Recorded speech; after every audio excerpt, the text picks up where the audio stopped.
My name is Claire, 33 years old, and my phone ringing at 2 a.m. was the sound of ultimate victory. The caller ID flashed the name of my husband's best friend, Kevin.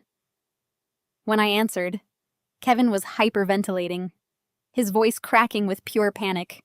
Claire, you need to come down here right now. David is in handcuffs. Lexi ran away. The feds are everywhere. They said the CEO of the building called the FBI to report massive fraud. You will not believe who the CEO is. I sat back against my pillows, smiling into the darkness of my bedroom. I know. Kevin. I replied softly. I was wearing a red dress. I hung up the phone and let the silence wash over me. Before I continue this story, let me know where you are watching from in the comments below. Hit like and subscribe if you have ever had to teach a toxic partner a lesson they will never forget. And stay tuned to hear how arrogance cost him his freedom. To understand how David ended up in federal handcuffs, we have to rewind exactly 14 days. It was the evening of our 5th wedding anniversary. I was sitting on the plush couch in our living room, wearing an oversized faded college t-shirt and my most comfortable sweatpants. My hair was tied up in a messy bun. On my lap rested a sleek black leather legal portfolio. Inside that portfolio was the ultimate anniversary surprise. A gift meant to completely change my husband's life and our future together. David was 35 years old and worked as a mid-level manager at a downtown financial firm. He was a man completely obsessed with appearances, luxury brands, and projecting a level of wealth he did not actually possess. He bought custom-tailored suits on credit cards and wore flashy watches he could barely afford. Behind his polished corporate exterior, David was drowning in $120,000 of student loan debt. He complained about it constantly, blaming his financial anxiety for his short temper and his constant need to network at expensive bars. What David did not know was that his supposedly boring work-from-home wife was not just a freelance consultant. On paper, I kept a low profile. In reality, I was the anonymous founder and CEO of a massive commercial real estate holding company worth tens of millions of dollars. I had built my empire, quietly valuing privacy over flashy posts. When David and I first met, I hid the extent of my wealth because I wanted to be certain he loved me for who I was, not for my bank account. Over the years, I maintained the illusion paying my fair share of bills from a modest checking account, while my real assets grew exponentially behind corporate firewalls. For our 5th anniversary, I decided it was time to let him in on the secret. I wanted to alleviate his financial stress and elevate our life together. I spent the entire week working with my wealth management team to arrange 2 life-altering gifts. The first document in my leather portfolio was a certified bank draft that would completely wipe out his $120,000 student loan debt in a single transaction. The second document was the title and registration for a brand new Porsche 911 paid in full with cash. The car was currently parked in the showroom of a luxury dealership, waiting for him to pick up the keys the next morning. I sat on the couch, running my fingers over the smooth leather of the portfolio, imagining the look of absolute joy and relief that would wash over his face. The grandfather clock in the hallway chimed 11:30. The front door finally clicked open. David stumbled in, returning from what he claimed was a mandatory happy hour networking event with his finance colleagues. The heavy scent of expensive whiskey and sweet perfume hit me immediately. I stood up, holding the portfolio tightly to my chest, a wide smile breaking across my face. I was so excited to celebrate our milestone. I was ready to give him the world. Instead of acknowledging our anniversary, David stopped dead in his tracks in the foyer. His eyes rad over my comfortable clothes, my bare face, and my messy hair. His upper lip curled into a sneer of pure, unfiltered disgust. He sighed heavily, a dramatic sound of utter exhaustion, and tossed his suit jacket carelessly over a chair. He did not say happy anniversary. He did not apologize for being late. when I took a step forward and asked him how his night was. He crossed his arms and looked me dead in the eye. The coldness in his gaze sent a sudden chill down my spine. "I cannot do this anymore, Claire," he said, his voice dripping with condescension. "I spend my days rubbing shoulders with the elite, working my way up the corporate ladder, and then I come home to this." He gestured vaguely at my outfit and the living room. "You are just a freelancer. You sit around the house all day in sweatpants doing small projects. You have no ambition. You do not understand the pressure of the real corporate world. My colleagues have wives who look like models, women who run in high society circles and elevate their husbands. You just drag me down. You embarrass me." I stood frozen, the leather portfolio suddenly feeling incredibly heavy in my hands. The man I had spent 5 years loving, the man I was about to make a millionaire by association, was tearing me apart piece by piece. He took a step closer, delivering the final fatal blow with absolute arrogance. "My friends think you are not remarkable enough for me," he stated coldly. "And they are right. I could do better. I need a break from this marriage to find someone who matches my potential." David did not stop there. He paced our living room, waving his hands as he dismantled my identity. He told me his peers brought wives who understood high-finance women dressed in designer labels, who knew exactly how to charm wealthy investors at corporate dinners. He complained that whenever he mentioned my business, he saw undisguised pity in his colleagues' eyes. According to David, a woman working from home in yoga pants and oversized shirts was a massive liability to a man destined for the executive suite. He ranted continuously about how he carried the sole financial burden of our household. He was entirely blind to the fact his paycheck barely covered his own credit card minimums, let alone our shared living expenses. I listened in silence as he described his grand vision of a power couple. He wanted a highly visible partner, someone who commanded immediate attention, a woman who could help him secure the $2 million penthouse he had been obsessively eyeing downtown. He used the word mediocre to describe my existence. He said, "I lacked the relentless drive to ever be anything more than a glorified virtual assistant." His words echoed off the walls of the house I purchased outright, though I placed his name on the deed to protect his fragile male ego. He demanded a temporary separation right then and there. He claimed he needed space to network freely, to attend luxury galas without feeling ashamed of the plain woman standing on his arm. He told me he deserved someone whose fierce ambition mirrored his own, someone who could instantly elevate his social standing in the city. He wanted someone with a massive social media following, someone who secured VIP reservations just by stating her name. He truly believed he was destined for boundless luxury and viewed me as the heavy anchor preventing him from setting sail. I stood perfectly still, letting his tirade wash completely over me. I did not shed one tear. I did not scream. I did not defend my hard work or remind him of the countless times I bailed him out when his bank account dipped dangerously into the red. Instead, my mind went entirely quiet. The emotional bond I nurtured for 5 years snapped instantly, replaced by a cold, calculating clarity. I looked at the man pacing frantically in front of me and realized I did not know him at all. Or rather, I finally saw him exactly as he was. David was not a driven professional weighed down by massive student debt. He was a shallow, entitled fraud. He was a parasite feeding off my quiet stability so he could play the role of a wealthy titan in public. Every late night at the office, every canned dinner date, every complaint about his highly stressful job was just an elaborate cover for his insatiable vanity. My internal monologue shifted rapidly from heartbreak to profound relief. If he had walked through that door 5 minutes earlier and smiled, I would have handed him ultimate financial freedom on a silver platter. I would have erased his massive debts completely.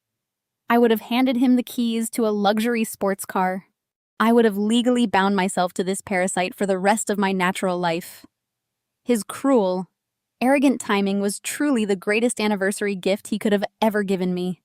It miraculously saved me from making the biggest financial mistake of my existence.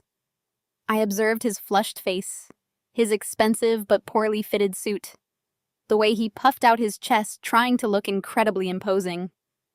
He was pathetic. He genuinely believed his middle management salary made him an untouchable king. He believed he was outgrowing me.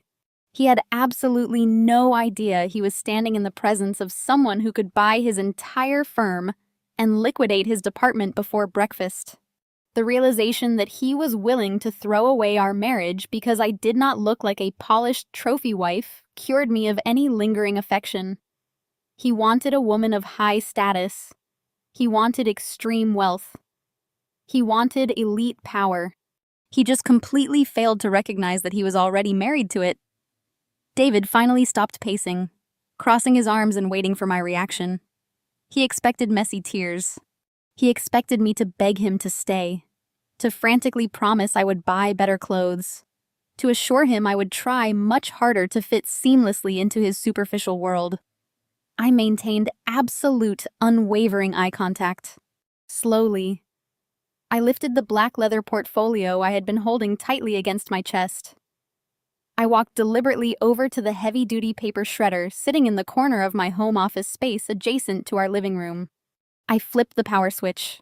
The machine hummed to life, emitting a low mechanical growl in the suddenly quiet house. I unzipped the portfolio. I pulled out the certified bank draft for $120,000. I held it up just long enough for him to catch a glimpse of the official bank seal, though he could not read the specific numbers from across the room. I fed the thick paper directly into the shredder. The sharp metal blades caught the document, pulling it down with a highly satisfying crunch. Next, I pulled out the pristine, freshly printed title documents for the Porsche 911. I made sure he saw the glossy luxury dealership folder before I pushed it firmly into the grinding metal teeth. David frowned deeply, his brow furrowing in confusion. He asked what I was doing, his voice completely losing some of its arrogant edge. He took a hesitant step forward, desperately trying to see exactly what I was destroying. I dropped the empty leather portfolio onto the hardwood floor. I turned back to face him, my expression completely blank and devoid of any emotion. I looked dead at the man who thought a modest freelancer was holding him back from undeniable greatness. I calmly delivered the only line that he ever needed to hear. Then go find someone much better. David let out a harsh barking laugh. He ran a hand over his face, shaking his head as if he were dealing with an unreasonable child. He actually rolled his eyes at me. "You are so incredibly dramatic," he muttered, completely missing the magnitude of what had just happened. "You destroy a few worthless pieces of paper and think you are making some grand statement. This is exactly why I need a break from you. You have absolutely no emotional regulation." He grabbed his coat from the chair, snatched his keys off the console table, and told me he was crashing at a hotel downtown for the night. He said he hoped I would have calmed down and gained some much-needed perspective by the morning. The heavy front door slammed shut behind him. The lock clicked into place. I stood in the center of the living room, listening to the engine of his sedan fade down the street. The moment the sound vanished, I moved. There were no tears, no hesitation, and no second-guessing. I walked directly to my office desk and picked up my phone. The digital clock on the screen read 12:15 in the morning. I bypassed my standard contacts and dialed a highly secure private number. It rang exactly twice before a crisp alert voice answered. "Good evening, Claire." Harrison spoke smoothly, showing absolutely no surprise at the late hour. "When you manage a portfolio as massive as mine, your wealth manager is available 24 hours a day, 7 days a week." "Harrison," I said, keeping my voice entirely steady and devoid of emotion. "We are initiating a complete financial lockdown. David just requested a separation, and I am granting him a permanent one. I need every single firewall verified and locked immediately." I heard the rapid clacking of a high-end mechanical keyboard on the other end of the line. Harrison was already moving. Consider it done, he replied. What is the exact scope of the separation? I took a deep breath, looking around the house that I had carefully curated to look perfectly average. For 5 years, I had played the role of the quiet, supportive wife who handled minor freelance design contracts from her modest home office. In reality, that home office was the central command station for a commercial real estate empire. I was the anonymous founder and sole owner of Pinnacle Commercial Holdings. The properties I controlled dictated the skyline of the city. I owned the luxury retail spaces where David bought his overpriced suits. I owned the sleek corporate high-rises where he attended his flashy networking events. My holding company managed hundreds of millions of dollars in premium real estate assets across the state. I had deliberately structured my entire empire behind a complex, impenetrable labyrinth of blind trusts and shell companies. I did this initially to protect my privacy and security in a fiercely competitive industry. But it ultimately became the perfect shield against a financially reckless husband who only valued surface-level prestige. Sever the joint checking account immediately. I instructed Harrison, transfer my personal living allowance back into my primary private trust. Leave exactly half of the remaining balance in the joint account. It is barely $4,000, but let him have his exact legal share. Cancel the secondary credit card attached to my name, the one he uses for his daily premium coffee runs and luxury dry cleaning. I want every single line of credit extending from my personal accounts frozen. Done.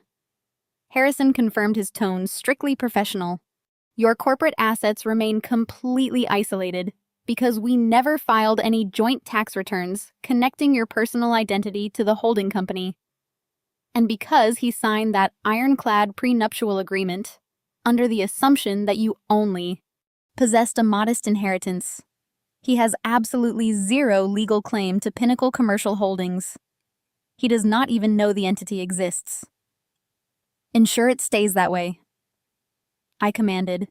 Contact the legal team first thing in the morning. I want divorce papers drafted immediately. I want the terms to be swift and merciless. He gets nothing beyond what he walked into this marriage with. Harrison agreed and promised to have the legal team on standby by dawn. We ended the call and I set my phone down on the desk. A profound sense of relief washed over my entire body. I had successfully severed the financial tether to a man who saw me as a burden. My empire was entirely secure. My wealth was untouchable. The business I built from the ground up. Negotiating fierce commercial leases and acquiring massive high-value properties remained solely mine. With the financial lockdown complete, I turned my attention to the physical reality of my house. I walked upstairs to our master bedroom. I opened his closet and pulled down 3 large, heavy-duty travel suitcases he had bought for a corporate retreat.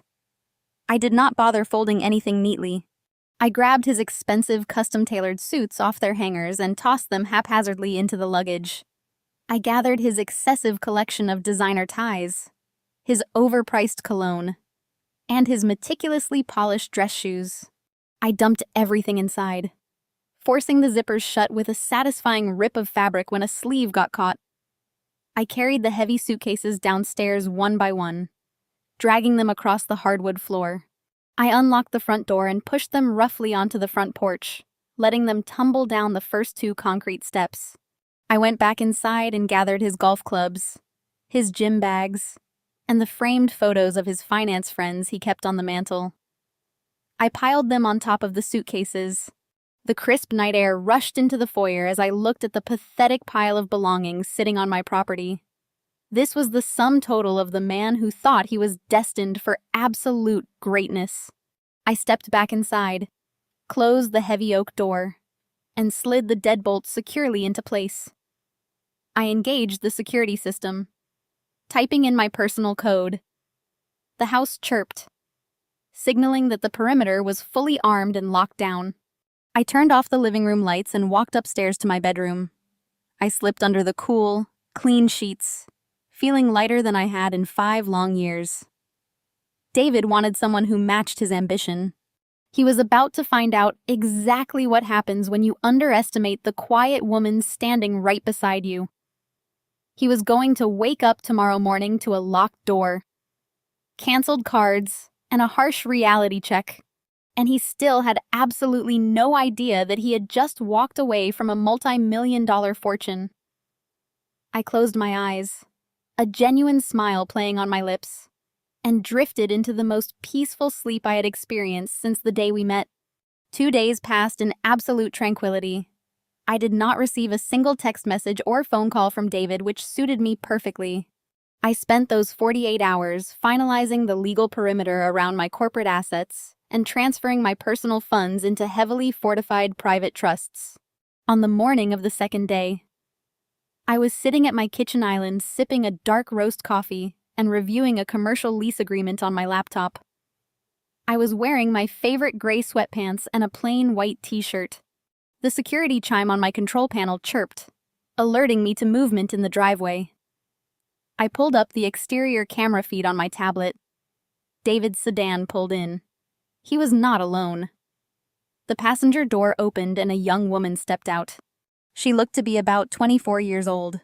She was dripping in ostentatious designer logos, sporting oversized sunglasses, and carrying a handbag that I knew cost more than her rent. She held her smartphone high in the air, recording herself as she walked up my driveway. This was Lexi. I knew exactly who she was because my legal team had already run a comprehensive background check on David's recent activities. Lexi was a self-proclaimed lifestyle influencer who curated a completely fabricated existence of high luxury, entirely funded by desperate men trying to buy her attention. I calmly closed my laptop and set my phone against my coffee mug. Angling the camera lens directly toward the kitchen entryway, I pressed record. A few seconds later, the front door unlocked. David walked in, puffing his chest out. He had come back to collect the rest of his expensive electronics and his collection of vintage watches. Lexi trailed closely behind him, still holding her phone up, panning the camera across my foyer. David did not look apologetic. He looked incredibly smug, as if he had just won a massive prize and brought it home to show off. He glanced at me sitting at the island in my comfortable clothes and let out a derisive snort. Lexi lowered her sunglasses, her eyes sweeping over the carefully curated minimalist interior of my home. She wrinkled her nose in exaggerated disgust. "Oh, wow," she said, her voice loud and grating. "You are not kidding. David, this place is so incredibly mid-tier. It literally screams suburban mediocrity. I cannot believe you lived in such a boring space for 5 whole years. It feels like a dentist waiting room." David chuckled, placing his hand affectionately on her lower back. "I told you, babe, I was suffocating in this environment. I need a space that actually reflects my success." Lexi giggled, turning her attention to me. She looked me up and down, her gaze lingering on my plain t-shirt and gray sweatpants. "And you must be Claire," she stated, her tone dripping with mock pity. "No wonder he needed an upgrade. You look like you just rolled out of bed. Have you ever heard of a blowout or maybe a little bit of mascara?" It is honestly embarrassing. A man with David's earning potential needs a woman who actually puts effort into her appearance. Someone who belongs in the elite circles. I did not flinch. I did not raise my voice. I took a slow, deliberate sip of my coffee, savoring the rich flavor, and looked directly at David. I needed to ensure the recording captured every necessary legal element for my divorce file. So I asked, keeping my tone mild and conversational, "You brought your mistress into my home. Are you officially stating that our marriage is over?" "David," he stepped forward, puffing his chest out even further. "Lexi is not a mistress. She is my future. And yes, Claire, we are entirely done. I am leaving you. I am officially moving out of this depressing house permanently. Lexi and I are moving on to much bigger and better things. We are currently scouting luxury properties downtown, properties you could never even dream of stepping foot in." I nodded slowly, letting the silence stretch out to highlight his arrogance on the audio track. I wanted to be absolutely thorough. And you are openly admitting to this affair. I pressed gently. You are leaving your wife for this 24-year-old influencer. Lexi scoffed, stepping closer to David and wrapping her arm around his waist. He is not leaving you, honey. He is escaping you. He deserves a woman who can elevate his brand. We have been seeing each other for 3 months, and he has already promised me the world. You are just a bitter footnote in his success story. Now that was the jackpot. I had clear, undeniable recorded proof of his abandonment of the marital home, a timeline confirming his infidelity, and a brazen admission of his intent to permanently dissolve the marriage for another woman. I smiled politely at both of them. Grab whatever electronics you left upstairs and leave the key on the counter. I instructed calmly. I have some freelance design work to get back to. David sneered, shaking his head. You are so pathetic, Claire. Enjoy your miserable small life. They marched upstairs. I sat completely still, finishing my coffee while the camera kept rolling. 10 minutes later, they stomped back down, carrying a few boxes of his tech gadgets. David tossed his house key onto the kitchen island. It clattered sharply against the marble. Lexi laughed, linking her arm through his, as they walked out the front door. The heavy door shut firmly behind them. I reached out, tapped my phone screen, and ended the recording. I immediately uploaded the video file to a secure cloud server and forwarded the link directly to my legal team. The divorce file was now armed with lethal evidence. David thought he had just delivered a crushing blow to my self-esteem. He had no idea he had just handed me the exact weapon I needed to destroy him. Less than an hour after David and his new accessory vacated my property, my cell phone began to vibrate violently across the kitchen island. I glanced down at the illuminated screen. The caller ID displayed Patricia, my notoriously overbearing mother-in-law. Under normal circumstances, I would have let it go straight to voicemail. Patricia had never been particularly fond of me making her disdain known through passive-aggressive comments at every holiday dinner. But today was different. Today, I was actively collecting evidence. I tapped the green accept button and pressed the phone to my ear, remaining completely silent. I did not even offer a polite greeting. I just let the line open and waited for the inevitable storm to hit. Patricia did not disappoint. She did not call to apologize for her son bringing a mistress into my home. She did not call to offer any maternal comfort to the woman who had spent 5 years putting up with her spoiled child. Instead, she launched immediately into a vicious, calculated attack. Claire, I just spoke with David. Patricia barked, her voice shrill and echoing slightly on the speakerphone. He told me everything that happened this morning. He told me you threw a massive temper tantrum and kicked him out like a common criminal. I hope you are happy with yourself. You have completely destroyed your marriage over a minor indiscretion.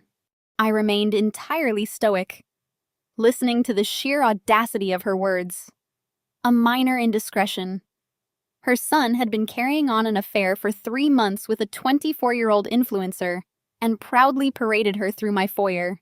Yet, in Patricia warped reality, my lack of an emotional meltdown was somehow the real crime, when I did not immediately respond to her bait. She sighed heavily, adopting a tone of condescending pity. Listen to me, Claire, she continued. Men like David. Successful, driven, high-earning men. They have needs. They face an incredible amount of pressure in the corporate world. They need a wife who understands that pressure. They need a woman who takes absolute pride in her appearance. Someone who dresses elegantly and maintains a certain standard. You walk around in sweatpants all day. You do not wear makeup. You treat your appearance like an afterthought. What did you honestly expect him to do? He is a handsome, wealthy man. Of course, his eyes are going to wander when he comes home to a wife who puts zero effort into keeping his attention. If you had just bothered to get a real career instead of doing whatever little freelance projects you do, maybe you would understand how the real world works. You simply failed to keep up with his lifestyle. I pulled the phone away from my ear for a fraction of a second, double-checking that the call recording application was functioning perfectly. It was. Every single vile word was being captured and stored. I brought the device back to my ear just as another voice chimed in the background. It was Naomi David's older sister. She must have been sitting right next to Patricia listening in on speakerphone. Naomi was exactly like her mother. Deeply entitled, entirely dependent on her husband's income, and endlessly critical of anyone who did not match her manufactured aesthetic. "Give me the phone, Mom," Naomi demanded, her voice cutting sharply through the line. "Listen here, Claire, David has outgrown you. It is that simple. You have been a total dead weight holding my brother back for years. He is destined for upper management. He is networking with millionaires. He needs a partner who can navigate high society, not someone who sits on the couch typing on a laptop all afternoon. Lexi is young, beautiful, and she actually understands branding. She makes him look good. You just make him look pathetic. You should be thanking him for staying with you as long as he did. Do not you dare try to take him for his money in the divorce either. We all know you have contributed absolutely nothing of value to his success. You are just bitter because he finally realized he settled for mediocrity." Their voices blended seamlessly into a staggering symphony of toxic justification and sheer delusion. Patricia kept repeating that a devoted wife would instantly forgive him and hit the gym, while Naomi adamantly insisted I should quietly step aside so David could seamlessly pursue his high-status luxury lifestyle. They were a fascinating case study in profound denial. They honestly believed David was a financial titan, remaining completely unaware that his supposed wealth was an elaborate illusion funded exclusively by my quiet patience. I let them exhaust their breath. I let them hurl every insult, every degrading comment, and every ridiculous accusation they could possibly muster without uttering a single syllable in my own defense. Arguing with fools only proves you are willing to sink down to their pitiful level. I was operating on a completely different playing field. When they finally ran out of steam, fully expecting me to break down, sobbing or scream in angry retaliation, they were met with nothing but dead heavy silence on my end. "Claire, are you even listening to us?" Patricia demanded, her frustration suddenly peeing. "Yes," I replied softly, my voice devoid of any warmth or hesitation. "I heard every single word you both said. Have a wonderful life." Patricia. Without waiting for another response, I firmly disconnected the call. I immediately exported the crisp, clear audio file directly into my secure legal folder. I labeled it as primary character evidence for the impending divorce proceedings, then navigating carefully through my phone settings with methodical precision. I selected Patricia contact profile and hit block. I scrolled straight down to Naomi name and did the exact same thing. I severed their access to me instantly and permanently. They desperately wanted a high society drama. I was happily giving them an ironclad silent legal execution. I just simply smiled. I set my phone down. I turned toward my home office. As my hand touched the doorframe, my phone illuminated again, vibrating against the stone countertop. I paused. I walked back and glanced at the screen. The name flashing on the caller identification made me raise an eyebrow in genuine surprise. It was Jamal. Jamal was 37 years old, a brilliant African-American corporate auditor, and the husband of my deeply toxic sister-in-law, Naomi. For the 5 years I had been trapped in that family, Jamal had always been the single glaring exception to their collective madness. He was quiet and fiercely intelligent, and possessed an unwavering moral compass. I suspected he saw right through David and his parents, but out of marital duty, he kept his observations to himself, until today. I picked up the device and answered my tone, cautious but open. "Jamal," I said softly. "Claire." His voice came through the speaker low and urgent. He was clearly speaking from a secure location, ensuring Naomi was nowhere nearby. I am so incredibly sorry to bother you right now, but I had to call you immediately. I just overheard the phone conversation my wife and her mother had with you. I am absolutely sick to my stomach. I want to apologize on their behalf, even though I know it does not change how repulsive their behavior was. You have never been anything but kind to this family, and you do not deserve a fraction of the disrespect they just hurled at you. I felt a small, rare smile tug at the corner of my mouth. Thank you. Jamal. I appreciate you saying that, but you do not need to apologize for them. I know exactly who they are, and more importantly, I know who you are. He let out a heavy, exhausted sigh. You need to know what is happening behind the scenes. Claire, the family group chat has been blowing up all morning. David is spiraling into some sort of narcissistic delusion. He is telling everyone who will listen that you are a total freeloader. He is painting this picture where you do absolutely nothing but sit around the house, draining his finances while he breaks his back in the corporate world. He is actively trying to destroy your reputation to justify his affair with that influencer. He wants the family to view him as the successful victim escaping a lazy spouse. I leaned against the counter, crossing my arms. I am not surprised, I replied smoothly. He needs a scapegoat to validate his own financial incompetence. Let him talk. Words do not hold up in court. That is exactly why I am calling Jamal. Pressed his tone, growing even more serious. It is not just the talking Claire. David is making massive, reckless financial moves as we speak. He is bragging to his parents and Naomi that he is about to close on a $2.5 million luxury penthouse downtown. He is telling them it is the ultimate proof of his elite status, a place to entertain his high-level finance peers and show off Lexi Claire. I am a corporate auditor. I know what David makes. I know his lifestyle expenses. There is absolutely no mathematical way he can secure a legitimate mortgage for a $2.5 million property on his middle management salary, not without a massive down payment or serious financial manipulation. I listened intently, my mind racing as the puzzle pieces fell perfectly into place. David was desperate. He was blinded by his need to impress a 24-year-old woman who only cared about luxury aesthetics. He was backed into a corner of his own making, and desperate men make phenomenally stupid mistakes. He is planning to take you for everything you have. Claire Jamal warned, his voice thick with genuine concern for my safety.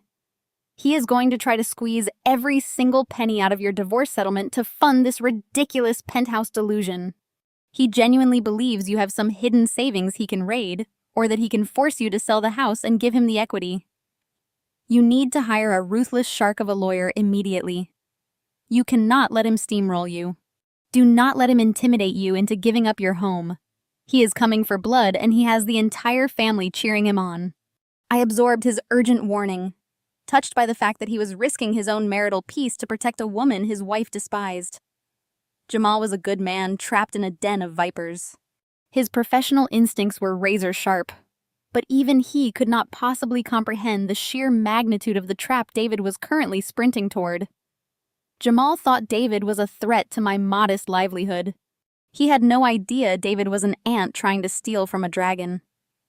I took a slow, calming breath, letting the warmth of Jamal's unexpected loyalty settle over me.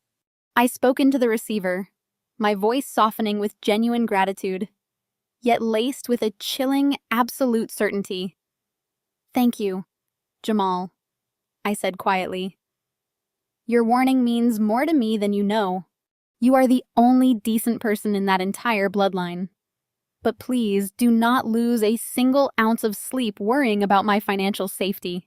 I already have the best legal team in the state on speed dial, and my assets are completely untouchable. David thinks he is playing a high-stakes game of chess, but he does not even realize he is just a pawn on my board.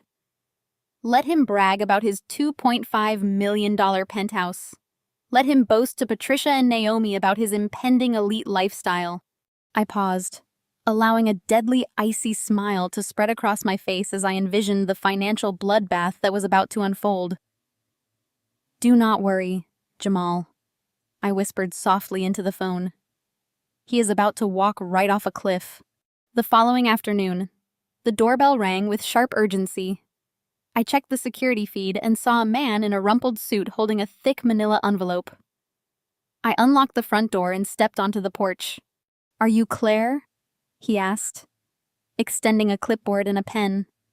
I nodded, signing my name with practiced fluidity. "You have been served," he stated, turning on his heel and marching back to his unmarked vehicle. I carried the heavy envelope into my kitchen and sliced it open with a letter opener. The official seal of the family court stared back at me. David had wasted absolutely no time.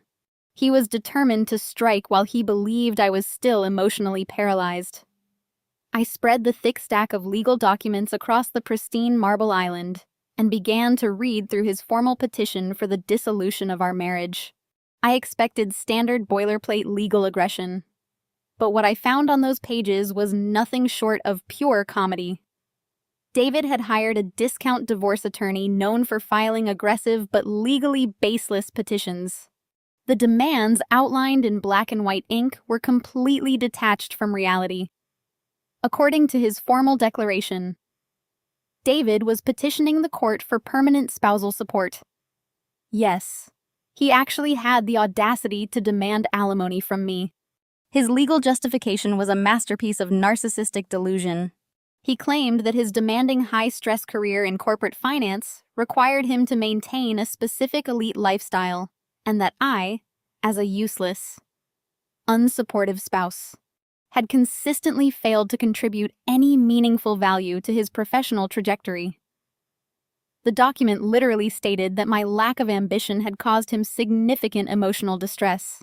Because of this fabricated suffering, he believed he was entitled to monthly compensation to maintain the standard of living he had worked so hard to build. But the absolute absurdity did not stop there.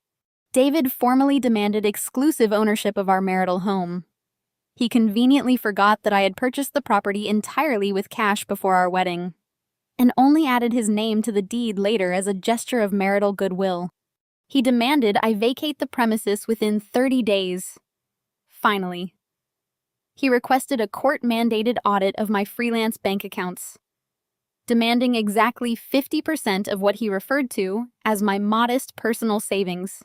He genuinely believed I was hiding a few thousand from my design gigs, and he wanted half of it to help fund his new life with his 24-year-old influencer girlfriend. I read the entire document twice just to ensure my eyes were not deceiving me. He was demanding my house, my money, and monthly payments for simply existing. I gathered the ridiculous paperwork and drove directly to the downtown high-rise that housed my dedicated legal team. These were not discount divorce lawyers. They were ruthless corporate litigators who moonlighted in high net W worth asset protection. I bypassed the receptionist and walked straight into the corner glass office of my lead counsel, Richard. I dropped the manila envelope onto his massive mahogany desk. "Read this," I instructed, taking a seat in the plush leather chair opposite him. Richard adjusted his glasses and skimmed through the pages. Within 2 minutes, a deep booming laugh erupted from his chest. He literally tossed the paperwork back onto the desk, shaking his head in sheer disbelief. "This is pure fiction," he chuckled, leaning back in his chair. "The man is demanding alimony from a billionaire based on a middle management salary, while simultaneously demanding a house he never contributed a single dollar toward. I can have this entire petition dismissed by a judge before lunch tomorrow. Claire, we can crush him instantly. I will counterfile, showcase the prenuptial agreement, expose his infidelity, and leave him with absolutely nothing but the clothes on his back. We can destroy him right now." I held up my hand, stopping him immediately. "No." "Richard," I said, my voice dangerously calm. "Do not crush him yet. That is entirely too easy. If we crush him today, he simply walks away and plays the victim. He needs to face the absolute maximum consequences of his own arrogance. Richard narrowed his eyes, intrigued by my strategy. What exactly are you proposing? Claire. I leaned forward, resting my elbows on the mahogany desk. I want you to drag this mediation out. File a standard response, but play it incredibly safe. Act like we are slightly intimidated by his aggressive demands. Request delays for asset discovery. Send him endless requests for mundane financial documents. I want him to believe his discount lawyer actually has us backed into a corner. I want him to feel incredibly powerful and completely untouchable. Richard nodded slowly, a ruthless smile matching my own. You want to give him enough rope to hang himself? Exactly, I confirmed. Jamal warned me that David is desperately trying to secure financing for a $2.5 million luxury penthouse to impress his new girlfriend. He does not have the credit or the cash to make that happen legally. He is going to try something incredibly stupid to get that money. If he thinks I am weak and distracted by a messy divorce mediation, he will feel confident enough to execute whatever fraudulent scheme he is brewing. Let him think he is winning. Richard, let him celebrate his fake victory. Keep the mediation going just long enough for him to walk right into a trap he cannot escape. Richard picked up his pen and began taking rapid notes. Consider the stall tactics. Activated Claire. We will play the frightened spouse routine perfectly. I smiled as I stood up, smoothing the fabric of my tailored jacket. I trusted Richard implicitly. He understood the delicate art of corporate warfare and personal retribution. David wanted a high-stakes battle. He was going to get a spectacular execution. I walked out of the office ready for the absolute inevitable destruction, while I was meticulously laying the groundwork for his legal slaughter. David was experiencing a brutal reality check of his own. The illusion of his boundless wealth was rapidly cracking under the relentless demands of his new girlfriend. Lexi simply did not care about the complex legalities of our divorce mediations or the harsh limitations of a middle management salary. She only cared about aesthetics and content creation. She had already teased her followers with a sneak peek of the luxury downtown penthouse, promising them a grand house tour video by the end of the month. She wanted the floor-to-ceiling windows, the private elevator access, and the unobstructed views of the city skyline to serve as the perfect backdrop for her sponsored posts. She complained constantly about the temporary hotel suite David had rented, calling it cramped and unacceptable for a woman of her rising status. She furiously threatened to pack her expensive bags and find a real man who could actually deliver on his grand promises if David did not secure the penthouse immediately. David was utterly terrified of losing her. Losing Lexi meant losing his newly acquired elite status and facing the ultimate humiliation of moving back into a very cheap apartment alone, driven by sheer desperation and the paralyzing fear of public embarrassment. David scheduled a confidential meeting with a high-end mortgage broker. He walked into the sleek office wearing his finest custom suit, exuding his usual arrogant confidence, and formally submitted his application for a $2.5 million mortgage. The broker took one look at David's financial portfolio and completely dismantled his ego. His debt-to-income ratio was a spectacular disaster. His credit cards were entirely maxed out from funding Lex's designer shopping sprees, expensive dinners, and luxury hotel stays. His middle management salary, while comfortable for an average suburban lifestyle, was mathematically incapable of supporting a multi-million-dollar real estate acquisition. The broker rejected his application outright, informing him that without a massive cash down payment of at least $750,000, no legitimate bank would ever approve the loan. David stormed out of the office, his face flushed with extreme humiliation and mounting panic. He was completely out of options. He had no wealthy relatives to borrow from, and his finance peers would instantly smell blood in the water if he asked them for a personal loan. The pressure was mounting by the second. Lexi was texting him photos of expensive Italian furniture she wanted to order for the penthouse living room, demanding his credit card information to secure the delivery. David sat quietly in his car in the parking garage, his hands gripping the steering wheel until his knuckles turned completely white. He needed a massive injection of liquid cash, and he needed it instantly. It was in that moment of blind, suffocating panic that his arrogance overrode whatever remaining common sense he possessed. He remembered the marital home. He knew the house was fully paid off, completely free of any existing mortgage. He falsely assumed that because his name was also listed on the deed, he possessed equal rights to leverage the property. He completely ignored the legal reality that any major financial action required the explicit notarized consent of both homeowners. In his deeply narcissistic mind, I was just a frightened, clueless freelancer who was currently overwhelmed by the aggressive divorce papers he had served.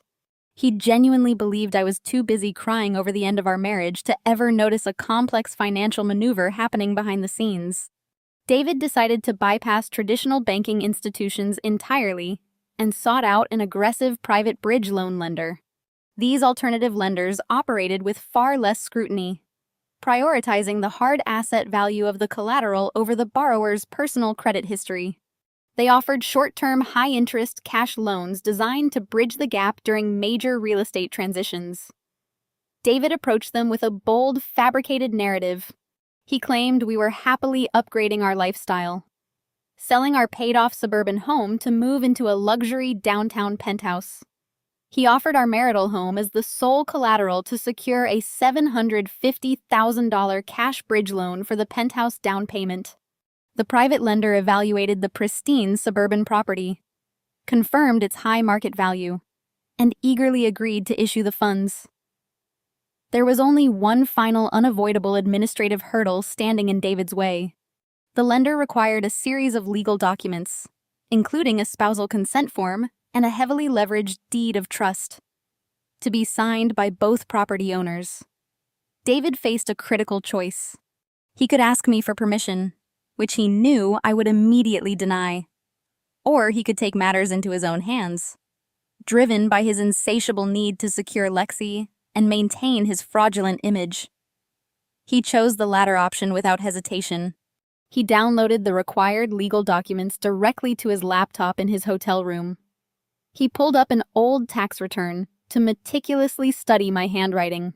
He spent hours practicing my signature on a blank notepad, carefully mimicking the precise slant and elegant curve of my letters. He convinced himself that this was merely a temporary measure, a minor administrative shortcut that he would easily resolve once the divorce was finalized. And he forced me to sell the house anyway. With a steady hand fueled by sheer audacity, David forged my exact signature across multiple high-stakes financial documents. He illegally authorized the use of my home as collateral, committing felony forgery and federal wire fraud in a single stroke of a pen. He quickly scanned the fraudulent paperwork and submitted it straight to the private lender.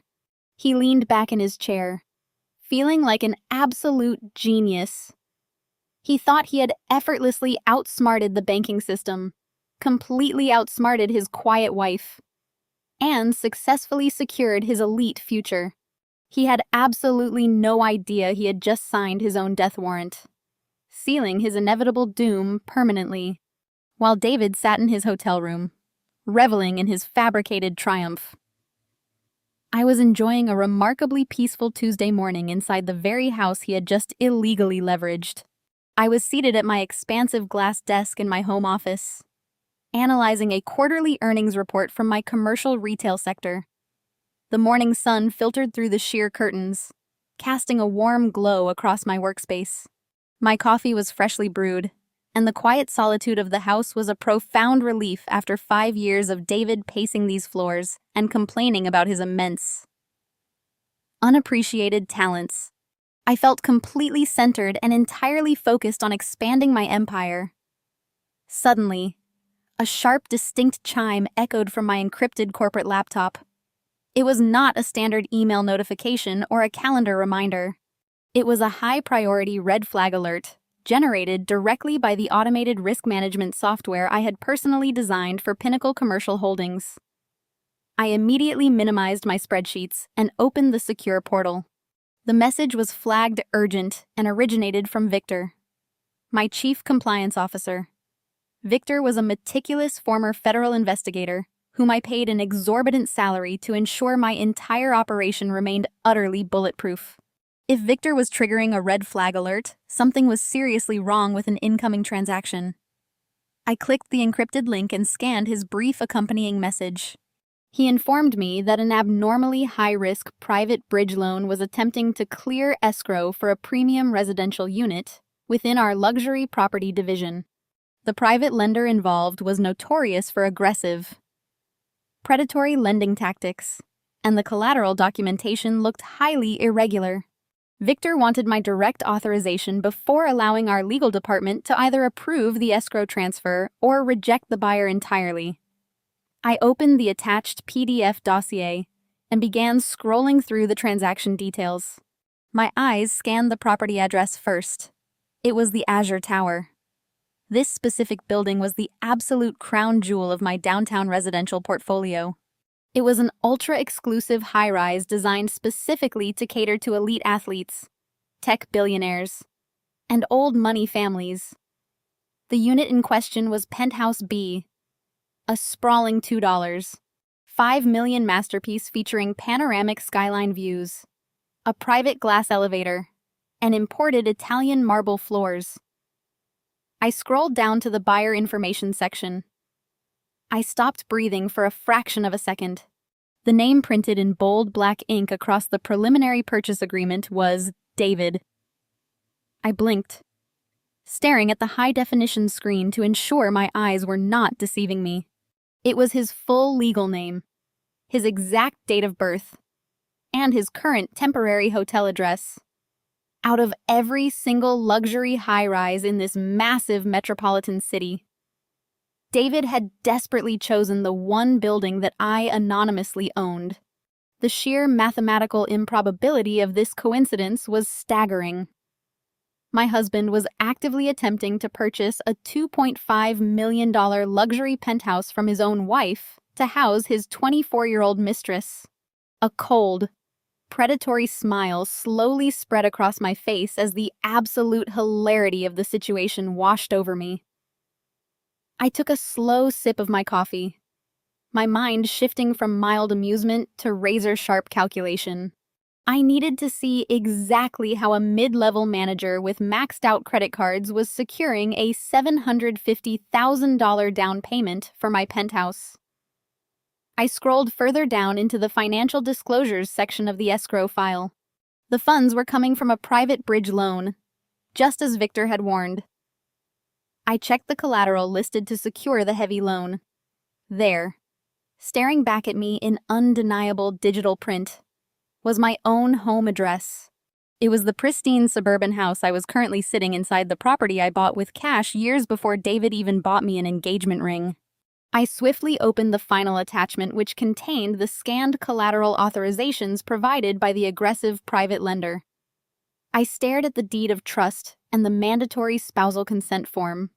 At the bottom of the page, right next to David's sloppy signature, was my name.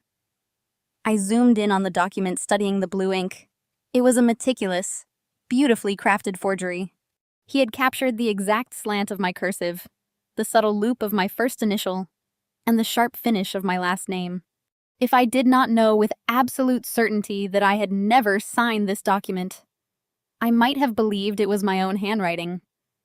The profound gravity of his stupidity settled heavily into the quiet room. David was not just cheating on me or trying to bully me in a divorce settlement anymore. He had crossed a massive, unforgivable legal boundary. By forging my signature on highly leveraged financial documents, he had committed blatant identity theft and felony forgery. Because these documents were transmitted digitally across state banking lines to the private lender, he had simultaneously committed federal wire fraud. Furthermore, by attempting to use a fraudulently secured loan to purchase a property, he was actively engaging in bank fraud and money laundering. He genuinely believed he was a financial mastermind executing a flawless transaction. He thought he had outsmarted a naive housewife. He had no idea that his forged documents had bypassed the private lender and landed directly on the desk of the holding company's CEO, who also happened to be the woman whose signature he just faked. I sat back in my ergonomic chair, staring at the ceiling, and let out a genuine loud laugh. It was a beautiful, crisp sound in the empty house. David was literally attempting to steal my house to buy my penthouse. He was handing me the exact legal leverage I needed to completely obliterate his entire existence. I did not need to fight him in family court over trivial alimony claims anymore. I possessed the undeniable digital evidence to send him directly to federal prison for a very long time. I looked back at the screen, watching the little green cursor blink steadily on Victor Urgent Message. I had the power to stop the transaction immediately.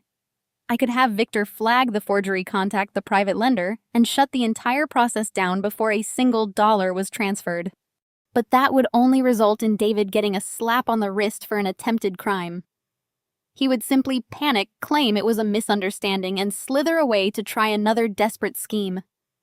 I wanted him to fall completely into the abyss. I wanted the transaction to go live. I wanted the fraud to be perfectly executed so the legal consequences would be absolutely inescapable. I reached out to my keyboard, my fingers resting lightly on the keys, ready to set the ultimate trap. I initiated a highly secure video conference call directly from my private encrypted corporate portal today. Within mere seconds, the high-definition screen split perfectly into two distinct panels.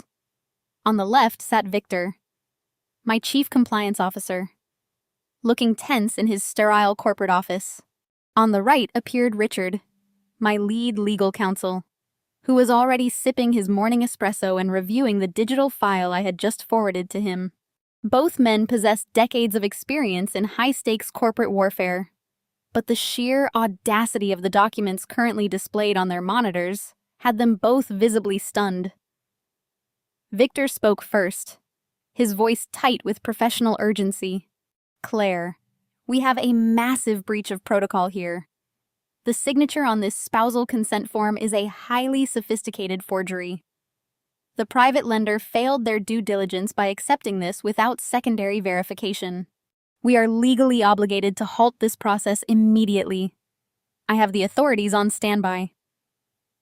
Should I contact the local police and report the fraud right now?" I looked at the screen, watching Victor prepare to dismantle David. I smiled. It was a slow, predatory smile that caused Richard to pause with his cup halfway to his mouth.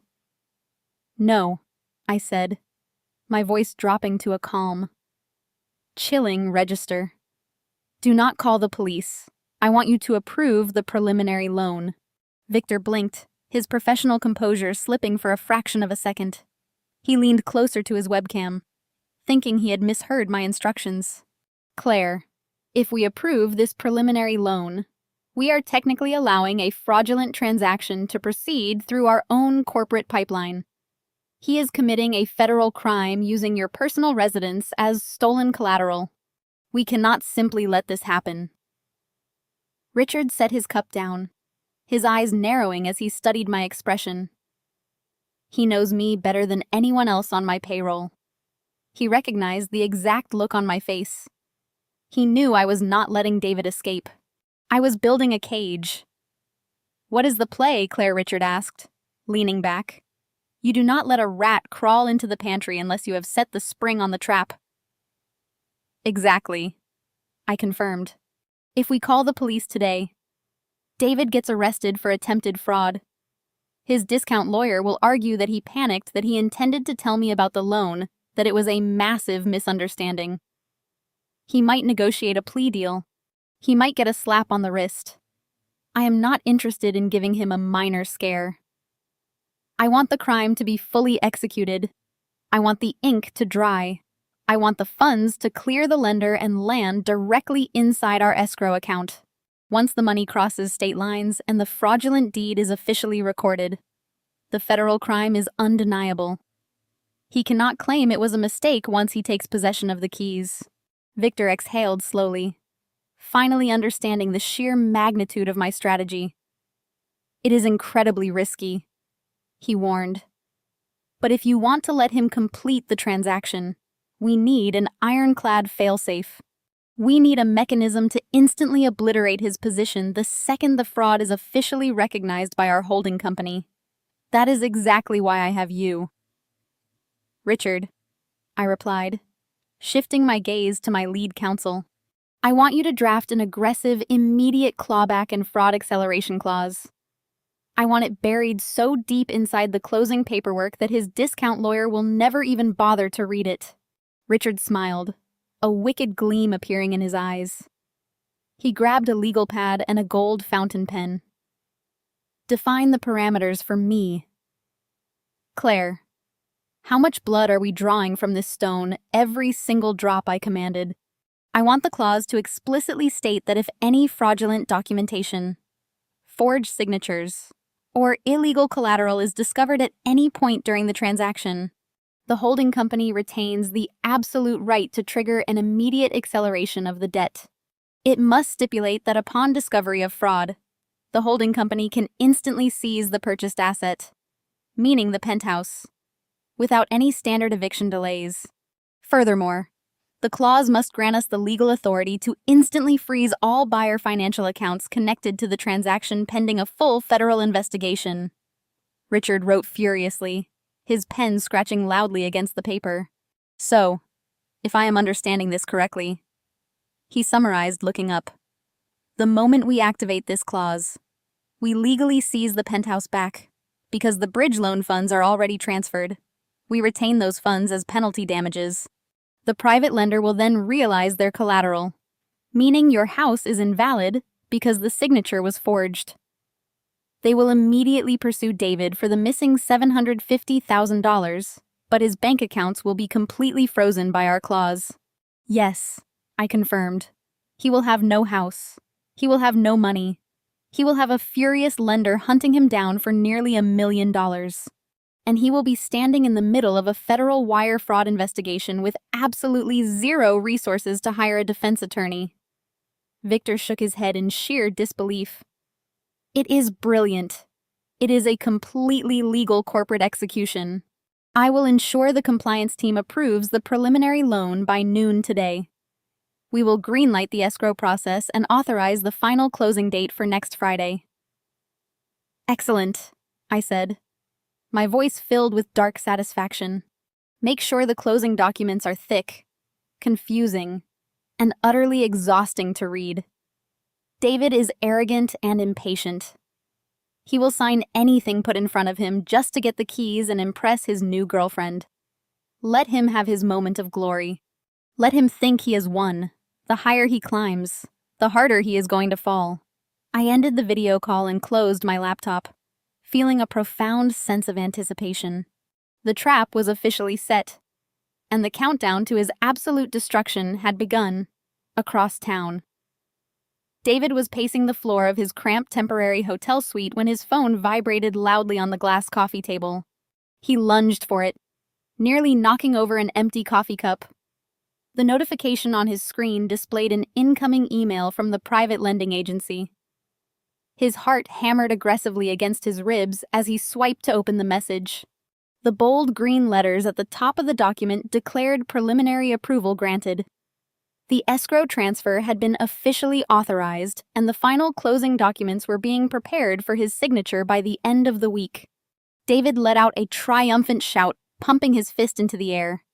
He felt a massive surge of adrenaline coursing through his entire body. He had done it. He had completely outsmarted the rigid banking system. He had effortlessly secured a multi-million-dollar property using a forged signature on a house he did not even own. And no one suspected a single thing. He genuinely believed his own fraudulent brilliance had cemented his status among the city elite. He immediately called Lexi. She answered on the second ring, the loud, thumping bass of a trendy coffee shop playing in the background. "Babe," David said, his voice practically shaking with arrogance. "Pack your designer bags. The penthouse is officially ours. We get the keys on Friday." I heard Lexi shriek with delight through the phone receiver. She started loudly telling her friends at her table that her finance king had just secured their luxury downtown dream home. David soaked in her adoration, feeling like an absolute conqueror.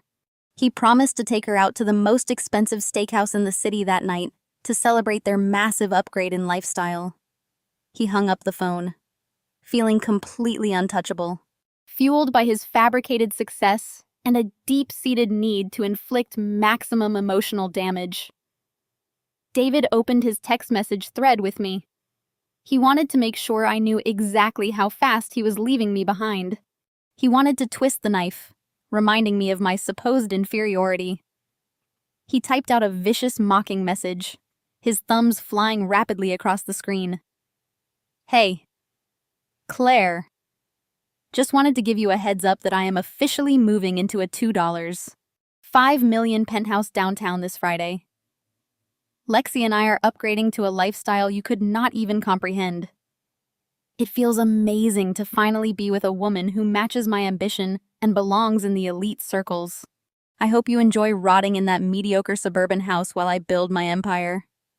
Do not try to ask me for any money when your little freelance gigs dry up. You are officially stuck in the minor leagues. I was sitting in my kitchen reading a novel when my phone chimed. I picked it up and read his message. I did not feel a single ounce of anger or hurt. I felt profound pity for his sheer monumental stupidity. He was bragging about moving into a property that I legally owned using a loan secured by a house I fully purchased. He was actively mocking the dragon while standing completely engulfed in flames. I walked quietly into my home office and woke up my corporate laptop. Richard had just securely emailed the final revised closing documents for Penthouse B in the Azure Tower. I opened the PDF and scrolled meticulously to page 47, subsection 9. There, buried seamlessly amidst a mountain of dense, mind-numbing legal jargon, was the clawback and fraud acceleration clause. It was beautifully drafted, a lethal landmine completely hidden in plain sight. It granted Pinnacle Commercial Holdings the absolute irrevocable right to immediately seize the property, freeze the buyer's assets, and retain all transferred escrow funds as penalty damages upon the discovery of any fraudulent documentation. I smiled a genuine, relaxed expression of deep satisfaction. I pulled up the electronic signature portal. As the anonymous founder and CEO of Pinnacle Commercial Holdings, I authorized the sale. I signed the documents confirming the trap was fully armed and operational. I hit send, returning the approved paperwork to the corporate escrow division. David was out celebrating his fake victory, drinking overpriced champagne and basking in the adoration of a woman who only cared about the illusion of his wealth. He thought he was ascending to the absolute pinnacle of high society. He thought he had completely crushed his boring, unremarked wife. He had absolutely no idea that I had just legally finalized his total destruction.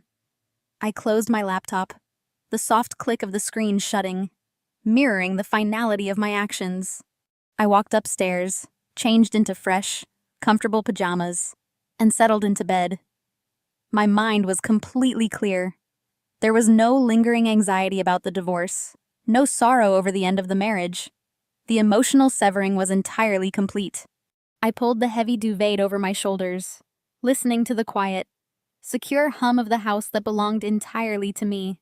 David was currently living his best, most fraudulent life, completely unaware that a massive legal guillotine was poised directly above his neck. I closed my eyes and drifted into a deep, uninterrupted sleep, resting peacefully while my ex-husband eagerly prepared to walk straight off a cliff of his own making. The morning of the mediation arrived with crisp, unforgiving sunlight. I walked into the sterile conference room of the downtown mediation center alongside Richard, my lead counsel. The room was specifically designed for high conflict resolutions, featuring a heavy oak table, neutral gray walls, and a highly advanced audio recording system sitting squarely in the center. We arrived early, organizing our files, maintaining quiet, focused energy, at precisely 10 minutes past the scheduled start time. The heavy glass door swung open. David walked in, exuding an overwhelming aura of manufactured dominance. He was not alone. He had explicitly brought Lexi to an official closed-door legal mediation. She strutted in behind him, dripping in aggressive luxury. She wore a tailored blazer, carrying a logoed handbag, and sporting oversized sunglasses indoors. I knew every single item she wore was sitting on David's rapidly suffocating credit cards. The mediator, a stern older woman, requested that Lexi wait outside as she was not a party to the marriage. David puffed out his chest loudly, insisting Lexi was his future wife and possessed every right to observe. The mediator sighed heavily, allowing Lexi to sit against the far wall, strictly forbidding her from speaking. David took his seat across from me, pulling out a single thin folder that palled in comparison to the massive stack of documents Richard had purposefully placed in front of us. David smirked genuinely, believing our paperwork was a desperate attempt to stall his inevitable victory.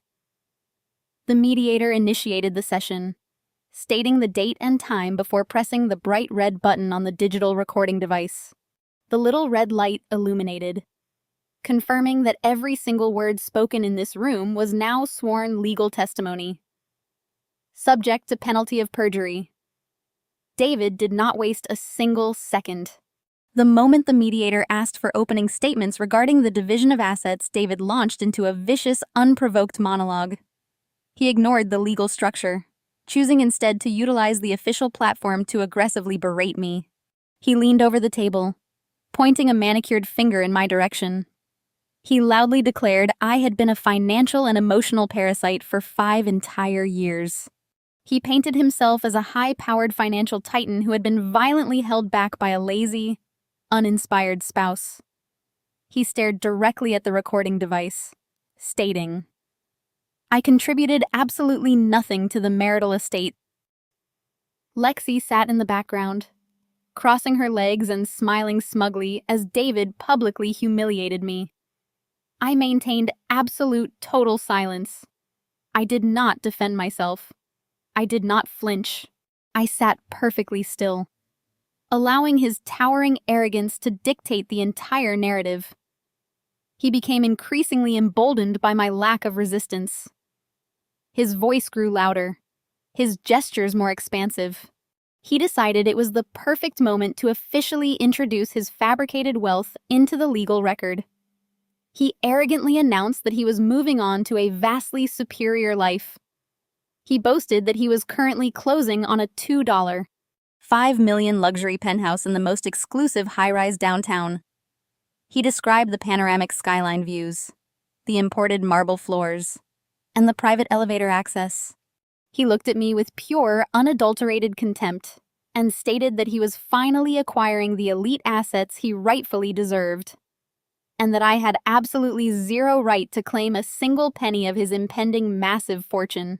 Richard sat beside me, his face an unreadable mask of absolute professional detachment. He waited patiently for David to completely exhaust his breath. When David finally leaned back in his chair, looking thoroughly satisfied with his performance, Richard slowly unclasped his gold fountain pen. Richard leaned forward, his tone incredibly mild, polite, and entirely non-threatening. He addressed the mediator first, before turning his attention directly to David. For the clarity of the official mediation record, Richard began smoothly. We simply need to categorize these new assets correctly.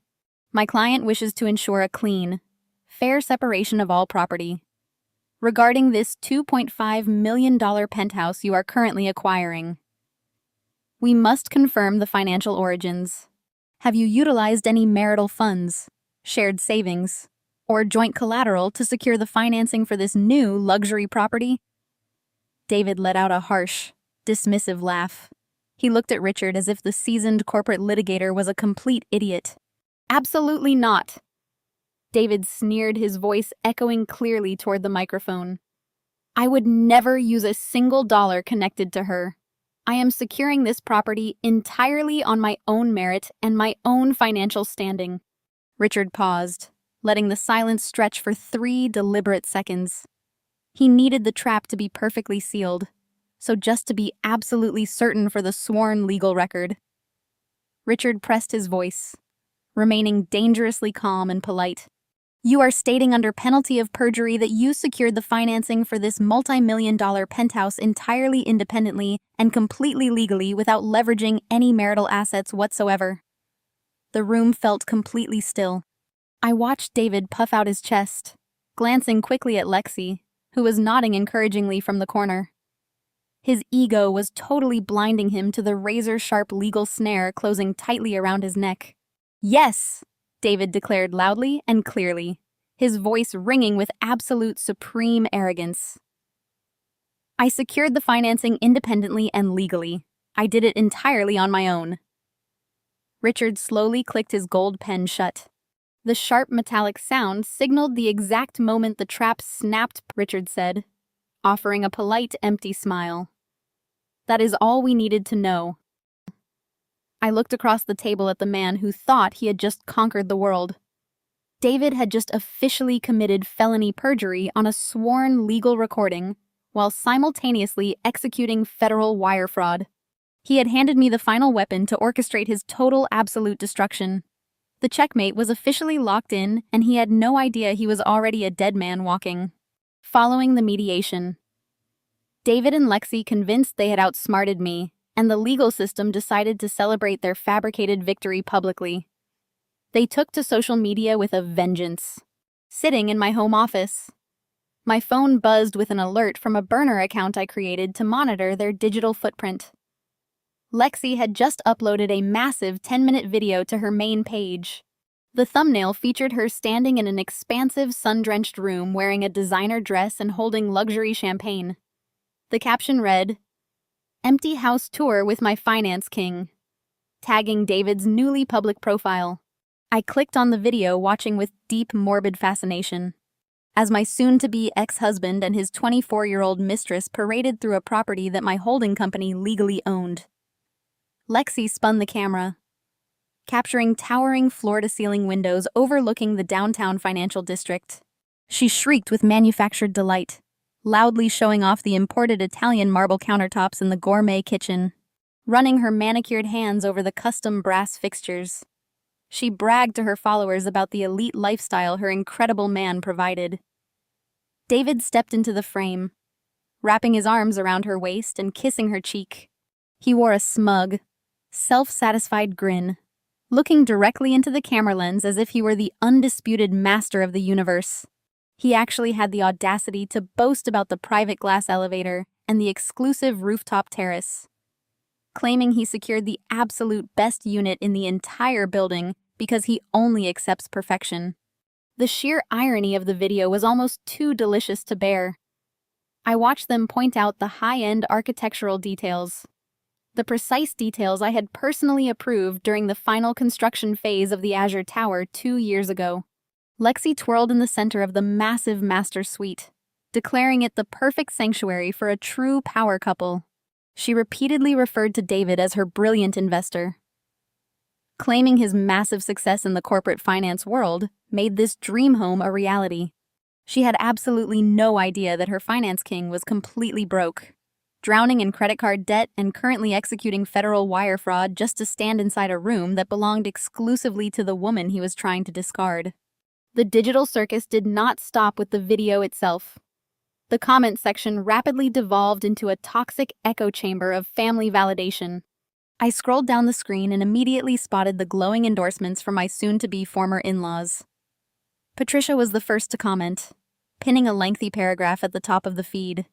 She showered Lexi with excessive praise, calling her a stunning addition to the family and a woman who truly understood how to support a successful man. Patricia publicly declared how incredibly proud she was of David for finally dropping the deadweight and stepping into the elite lifestyle he had always been destined for. She added several champagne glass emojis, ignoring the fact that her son was currently navigating a high-conflict divorce mediation. Naomi chimed in right beneath her mother, her comment dripping with her signature brand of malicious entitlement. She congratulated her brother on his massive real estate acquisition, publicly claiming that David had spent the last 5 years being held back by a lazy, uninspired partner who contributed absolutely nothing to his financial growth. Naomi told Lexi she was the ultimate upgrade, a woman who possessed the beauty and ambition required to stand beside a wealthy executive. They were utilizing a public platform to aggressively humiliate me, completely blinded by their desperate need to project high social status. They genuinely believed that securing a luxury penthouse automatically erased David's massive inadequacies and elevated their entire bloodline. I did not feel a single ounce of hurt reading their venomous words. Their public insults were completely stripped of their power because they were entirely rooted in a spectacular fatal delusion. Every single arrogant comment, every flashy video clip, and every boastful caption was just another nail in David's meticulously crafted coffin. I sat comfortably at my desk, methodically taking high-resolution screenshots of every single post. I captured Lex's video, saving the raw file directly to my encrypted hard drive. I archived Patricia's glowing endorsement of her son's fraudulent wealth. I saved Naomi's vicious comments regarding my supposed financial inferiority. I gathered this digital evidence not out of petty jealousy, but out of calculated, ruthless legal strategy. My corporate fraud file was growing thicker by the hour. When federal investigators eventually subpoenaed the records, this social media circus would serve as the ultimate proof of David's absolute arrogance and unrepentant criminal intent. He was not a desperate man making a sudden, panicked mistake. He was a brazen fraudster actively using stolen assets to publicly flaunt a fabricated lifestyle. The video demonstrated his total lack of remorse. The comments highlighted the toxic family dynamic that fueled his narcissistic delusion. I forwarded the entire digital archive to Richard, ensuring my legal team possessed every single piece of the puzzle. Richard responded with a single, highly amused email confirming receipt. The trap was rapidly approaching its final activation point. David was completely intoxicated by the fake applause of his internet audience and the enabling cheers of his toxic mother and sister. He was too busy staring at his own reflection in the penthouse windows to notice the massive corporate guillotine lowering silently over his neck. I closed the burner account and shut my laptop, feeling a profound, chilling sense of peace. Let them have their loud, fake internet victory today. Let them dance in an empty, stolen apartment and drink champagne purchased on maxed-out credit cards. Their digital celebration was nothing but a temporary illusion, a fragile house of cards built on top of a federal crime. I walked out of my office, leaving the digital noise behind, perfectly content to wait in the absolute silence for the inevitable crash. The following morning, the crisp autumn air matched the sharp clarity of my mindset. I drove to a discreet, high-end coffee roastery situated just outside the city's primary financial district. The interior was clad in dark walnut and brushed steel, offering heavily partitioned booths, designed specifically for private corporate conversations. I took a seat in the back corner, ordering a black coffee, and waited exactly on time. The heavy glass door opened and Jamal walked in. At 37, Jamal carried himself with the precise, disciplined posture of a seasoned corporate auditor. He wore a tailored charcoal suit that contrasted sharply with the deep, rich tone of his skin. But today, the usual bright spark in his eyes was replaced by a profound, exhausted heaviness. He spotted me, offered a weary smile, and slid into the leather booth opposite mine. He ordered a double espresso, waiting for the barista to walk away before he finally exhaled, running a hand over his neatly trimmed beard. "Claire," he began, his voice low and steady. "Thank you for meeting me. I know you are in the middle of a massive legal war, but I needed to speak with you in person." I took a sip of my coffee, maintaining a calm, welcoming expression.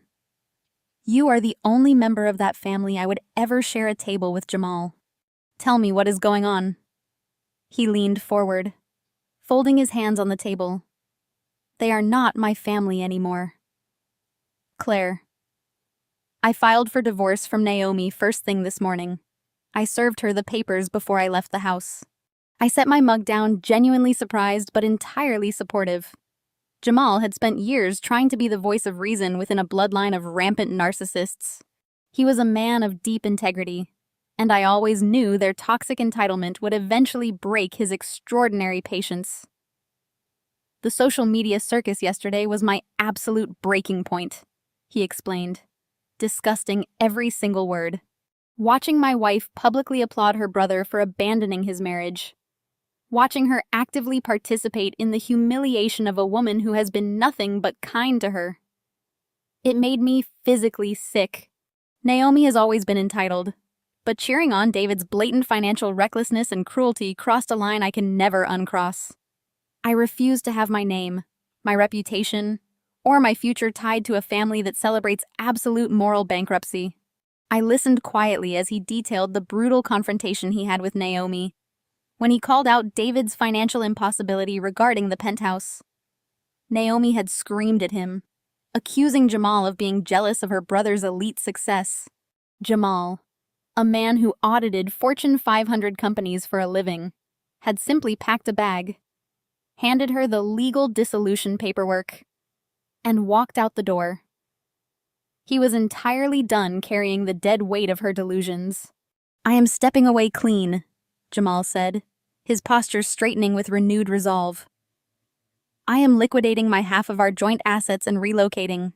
I am currently looking for a new firm.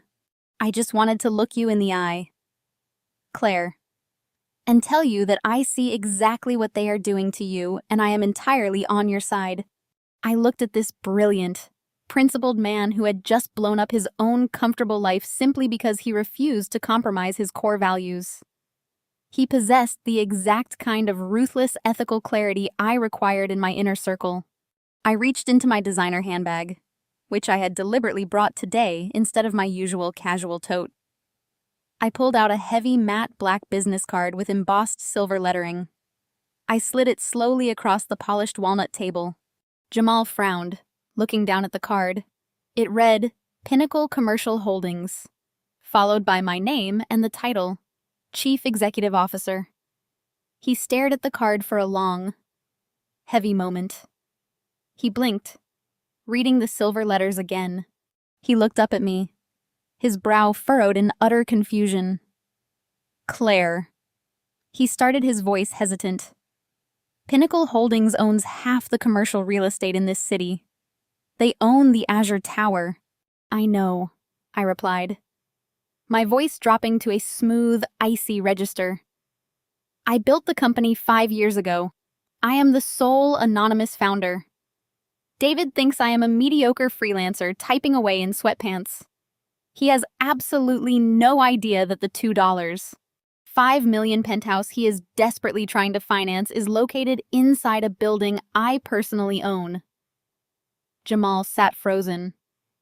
His mind, trained to detect financial anomalies and trace complex corporate structures, rapidly processed the information. He connected the dots with terrifying speed. He realized David's sudden penthouse acquisition was not a victory. He realized the sheer, unadulterated danger his arrogant brother-in-law had just walked into. The realization hit Jamal like a physical shockwave. A low rumble started deep in his chest, quickly escalating into a booming, uncontrollable roar of laughter. He threw his head back, laughing so hard he had to wipe tears from his eyes. The absolute poetic justice of the situation was too magnificent for him to contain. "You own the building," he gasped, shaking his head in sheer disbelief. "He is trying to buy a luxury property from his own wife to house his mistress using money he does not legally have. Using a fraudulent loan secured by my suburban house with my forged signature," I corrected, smiling as Jamal's laughter abruptly ceased, replaced by absolute professional shock. "He just committed federal wire fraud," Jamal whispered, grasping the lethal reality of the trap. "And you let the escrow clear." I nodded, pulling a formal employment contract from my bag. "I am officially executing the trap at the annual Real Estate Elite Gala this Saturday. David is attending to show off his fake wealth. I will be making my public debut as CEO. I need a chief financial auditor I can trust implicitly to oversee the complete seizure of his assets and the subsequent corporate fallout. I want you to take the position." Jamal, name your salary. You are already divorced from the madness. Now I am inviting you to help me orchestrate the execution. Jamal stared at the employment contract, then looked up at me, a sharp, dangerous smile matching my own. He reached across the table, picking up the pen. It would be my absolute honor. Boss. We spent the next hour finalizing the timeline, perfectly aligning every legal and financial trigger for David's impending spectacular doom. The alliance was cemented, and the countdown to the gala was officially locked in. The very next morning, a heavy cream-colored envelope arrived at David's temporary hotel suite. The front bore the shimmering gold crest of the Metropolitan Real Estate and Finance Consortium.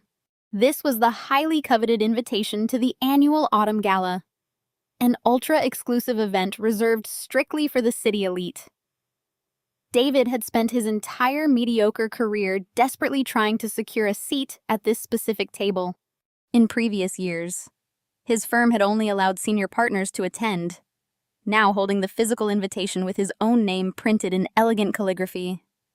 David felt an overwhelming rush of pure validation. He believed his fraudulent bridge loan and impending penthouse closing had finally triggered the algorithms of high society, recognizing him as a major player. What David completely failed to realize was that invitations to the Autumn Gala were entirely controlled by the consortium primary sponsor. Pinnacle Commercial Holdings was the sole underwriter for the event. I had personally instructed my corporate events team to intercept the guest list and explicitly add David's name to the registry. I needed him in that exact room surrounded by the executives he idolized to ensure his public execution was witnessed by the entire financial district. Rumors had been aggressively circulating throughout the corporate sector for weeks regarding this specific gala. The financial press was buzzing with the highly anticipated news that the elusive anonymous founder of Pinnacle Commercial Holdings would finally make a rare public appearance and deliver the keynote address. David absorbed this industry gossip with ravenous hunger. He paced his hotel room, explaining to Lexi that this was his ultimate golden ticket. He planned to corner the anonymous billionaire chief executive officer at the event, shake their hand, and casually mention that he was currently closing on the premium penthouse in their flagship Azure Tower. He genuinely thought this fabricated flex would instantly elevate him from a mid-level drone to a respected peer of the billionaire class. Driven by this spectacular delusion, David immediately escalated his financial recklessness. He refused to attend the most important night of his life, looking like an average man. He dragged Lexi to the most expensive bespoke menswear boutique in the financial district and rented a high-end designer tuxedo, putting the exorbitant rental fee on a credit card that was already gasping for air. But a rented tuxedo was not enough to complete the illusion. He needed a shiny object to distract the wealthy investors from looking too closely at his own hollow foundation. He escorted Lexi into a premier jewelry store downtown. Lexi immediately gravitated toward a heavy, glittering diamond tennis necklace. The price tag was mathematically devastating. David's stomach dropped for a fraction of a second, but his towering narcissism quickly overrode his financial terror. He aggressively filled out a financing application right there at the jewelry counter, opening a brand new predatory retail credit line with a staggering interest rate. When the clerk handed him the velvet box, David smiled thoroughly, convinced that his impending penthouse acquisition would magically wipe away the crushing debt he was rapidly accumulating.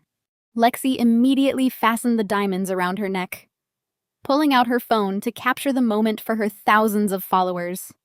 She posed in the jewelry store mirrors, loudly proclaiming that her finance king always provided the absolute best.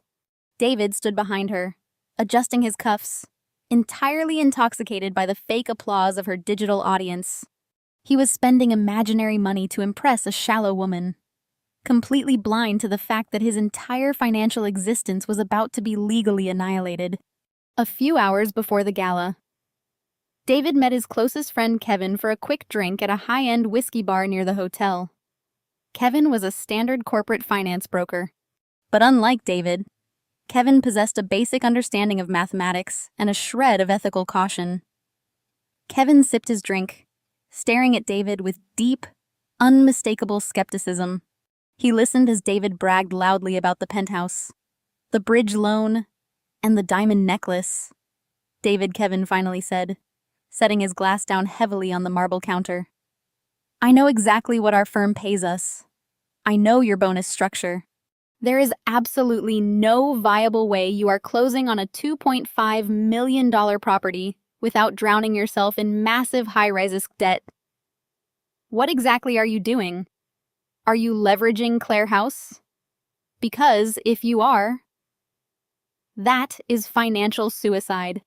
David scoffed, taking a long drink of his expensive whiskey. He looked at Kevin with profound condescension. You think too small. Kevin, that is why you are still stuck in a cubicle analyzing spreadsheets. Claire is a dead weight, and her suburban house is just a stepping stone. I secured private financing because I know how to play the game. The corporate world rewards aggressive ambition. Tonight, I am going to shake hands with the Chief Executive Officer of Pinnacle Holdings. Tonight is the night I officially cement my status among the 1%. Kevin shook his head, clearly disturbed by the sheer magnitude of David's manic delusion. He tried to offer one final warning, reminding David that the high society finance crowd did not tolerate frauds. But David simply waved him off, paid the tab with a newly issued credit card, and walked out of the bar to collect Lexi. Across the city, sitting in the sprawling master suite of my fully paid-off home, I zipped up a stunning razor-sharp red evening gown. The fabric fell perfectly around my silhouette, radiating absolute, undeniable power. Jamal was waiting downstairs in the foyer, reviewing the final legal checklists on a secure tablet. The fraud acceleration clause was locked, loaded, and fully primed. Federal agents had already been briefed by my compliance team about the incoming wire fraud. The stage was flawlessly set. I picked up my diamond earrings, fastening them with steady, calm hands. David was currently adjusting his rented tuxedo, convinced he was about to conquer the world. He had no idea the guillotine had already been released, falling rapidly toward his exposed neck. I grabbed my clutch, ready to orchestrate his inevitable doom. Today would end him completely. The vibration of my phone on the nightstand pulled me from a deep, satisfying sleep. I reached over my fingers, finding the device in the dark. The digital clock illuminated 2005 in the morning. The caller ID flashed Kevin's name. This was the exact moment I had been waiting for, the precise culmination of 14 days of silent, relentless strategy. I tapped the screen and brought the phone to my ear, my voice thick with sleep, but completely steady. Hello? Kevin. Claire. Kevin's voice burst through the speaker, high-pitched and frantic. The background noise was chaotic sirens, wailing people, shouting the distinct sound of a massive, panicked crowd. Claire, you need to come down here right now. It is a complete disaster. We are at the autumn gala. David is in handcuffs. I sat up slowly, leaning back against the plush headboard of my bed. I did not ask what happened. I did not feign surprise. I just let him talk, allowing his sheer panic to paint the picture of the execution I had already witnessed firsthand. I am serious. Claire, Kevin yelled over the noise, his breathing erratic. They arrested him right in the middle of the ballroom. There are federal agents everywhere. They are saying he committed massive wire fraud. They are saying he forged documents to buy that penthouse he has been bragging about. Lexi completely bolted the second the police showed up. She literally dropped his hand and ran out the back door. It is insane. Kevin paused, gasping for air. He was struggling to process the magnitude of the collapse he had just witnessed. He was a finance broker. He knew exactly what federal wire fraud charges meant. He knew David's life was officially over. But Kevin was entirely unprepared for the final devastating piece of the puzzle. Claire, you are not going to believe this. Kevin continued, his voice dropping to a harsh, disbelieving whisper. The agent said the CEO of the building called the FBI directly, the anonymous founder of Pinnacle Holdings. She was here tonight. She gave the keynote speech. Claire Eyre, you will not believe who the CEO is. I smiled into the darkness of my bedroom. A profound, chilling sense of absolute completion washing over me. I remembered exactly how Kevin looked sitting at table 4, his jaw practically hitting the floor when I walked out onto the stage. I remembered the exact shade of the silk gown I had carefully selected for the occasion. I know, Kevin, I replied softly, my voice perfectly calm and laced with lethal clarity. I was wearing a red dress. The line went completely dead silent. I could hear Kevin's sharp intake of breath. I could practically hear his mind snapping the pieces together, realizing that the quiet, unassuming freelancer his best friend had mocked for 5 years had just orchestrated the most spectacular, high-profile corporate execution in the city's history. He realized I had not just divorced David. I had legally and financially annihilated him. I hung up the phone and set it back on the nightstand. I did not wait for Kevin's response. There was absolutely nothing left to say. The trap had been perfectly executed. The asset was seized. The funds were secured. And the federal authorities had taken out the trash. I laid back down, closing my eyes. I was exhausted, but it was the deep, satisfying exhaustion that follows a monumental victory. David had wanted a high-stakes battle. He had wanted to play in the elite leagues. He had desperately wanted someone remarkable. He had finally gotten exactly what he asked for, just not in the way he ever anticipated. The next morning, the financial district woke up to a seismic shockwave. The arrest of a mid-level manager at the prestigious Autumn Gala was front-page news across every local business publication. The details of the fraud were spectacular in their sheer audacity. A man with maxed-out credit cards had attempted to secure a $2.5 million luxury penthouse by forging his wife's signature on a heavily leveraged deed of trust, completely unaware that his wife anonymously owned the very building he was trying to buy. My legal team, led by Richard, moved with terrifying efficiency. They immediately filed the executed fraud acceleration clause, with the courts legally seizing the penthouse back into the holding company's portfolio. The $750,000 bridge loan, which the private lender had foolishly transferred into our escrow account, was instantly retained as penalty damages, leaving the predatory lender furious and entirely empty-handed. David woke up in a federal holding cell, stripped of his rented tuxedo, facing multiple counts of wire fraud, identity theft, and forgery. His discount divorce lawyer immediately dropped him as a client, citing a sudden conflict of interest, now that federal criminal charges were involved. David had no money to hire a defense attorney. His bank accounts were frozen by the federal investigation, and his credit cards were completely maxed out.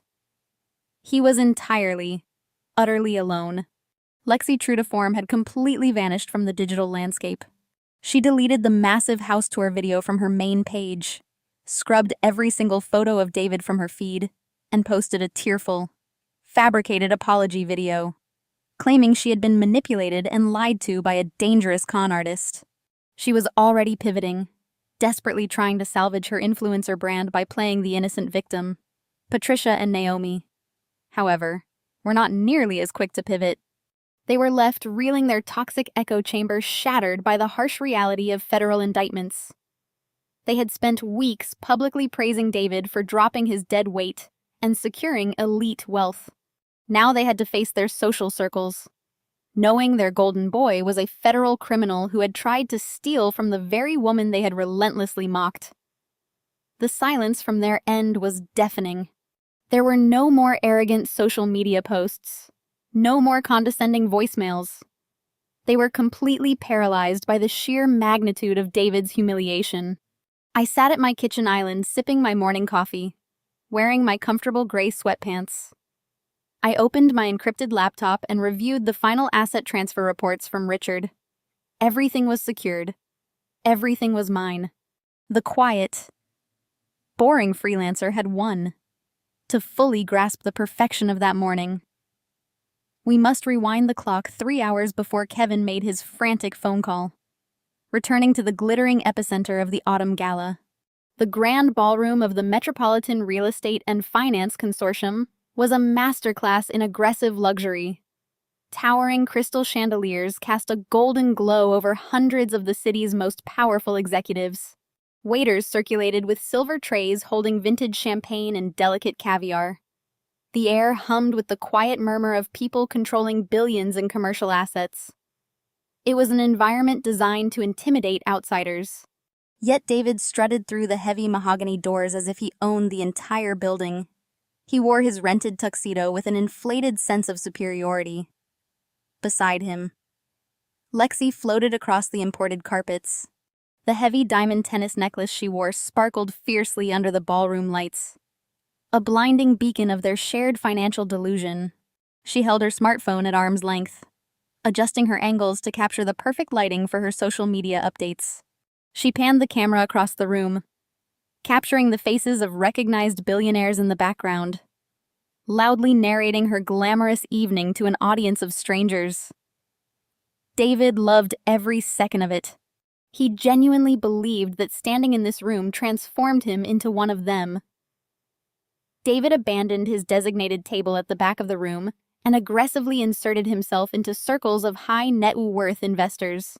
He approached a group of senior partners from a rival financial firm, men who managed portfolios that dwarfed David's entire corporate department. He swirled his champagne glass and smoothly injected himself into their conversation about downtown property developments. With practiced arrogance, David casually dropped the news that he was closing on Penthouse B in the Azure Tower. He watched the executives raise their eyebrows in mild surprise.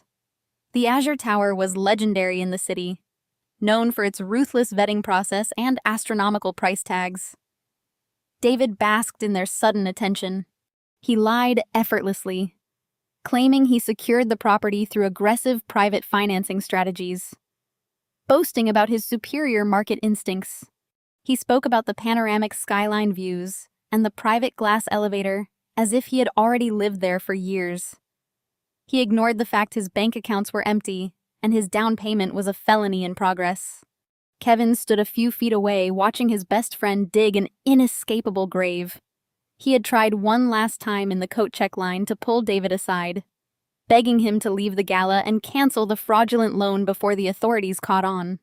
David had simply laughed in his face, calling Kevin a terrified amateur who lacked the necessary ruthlessness to survive in the elite echelons of wealth.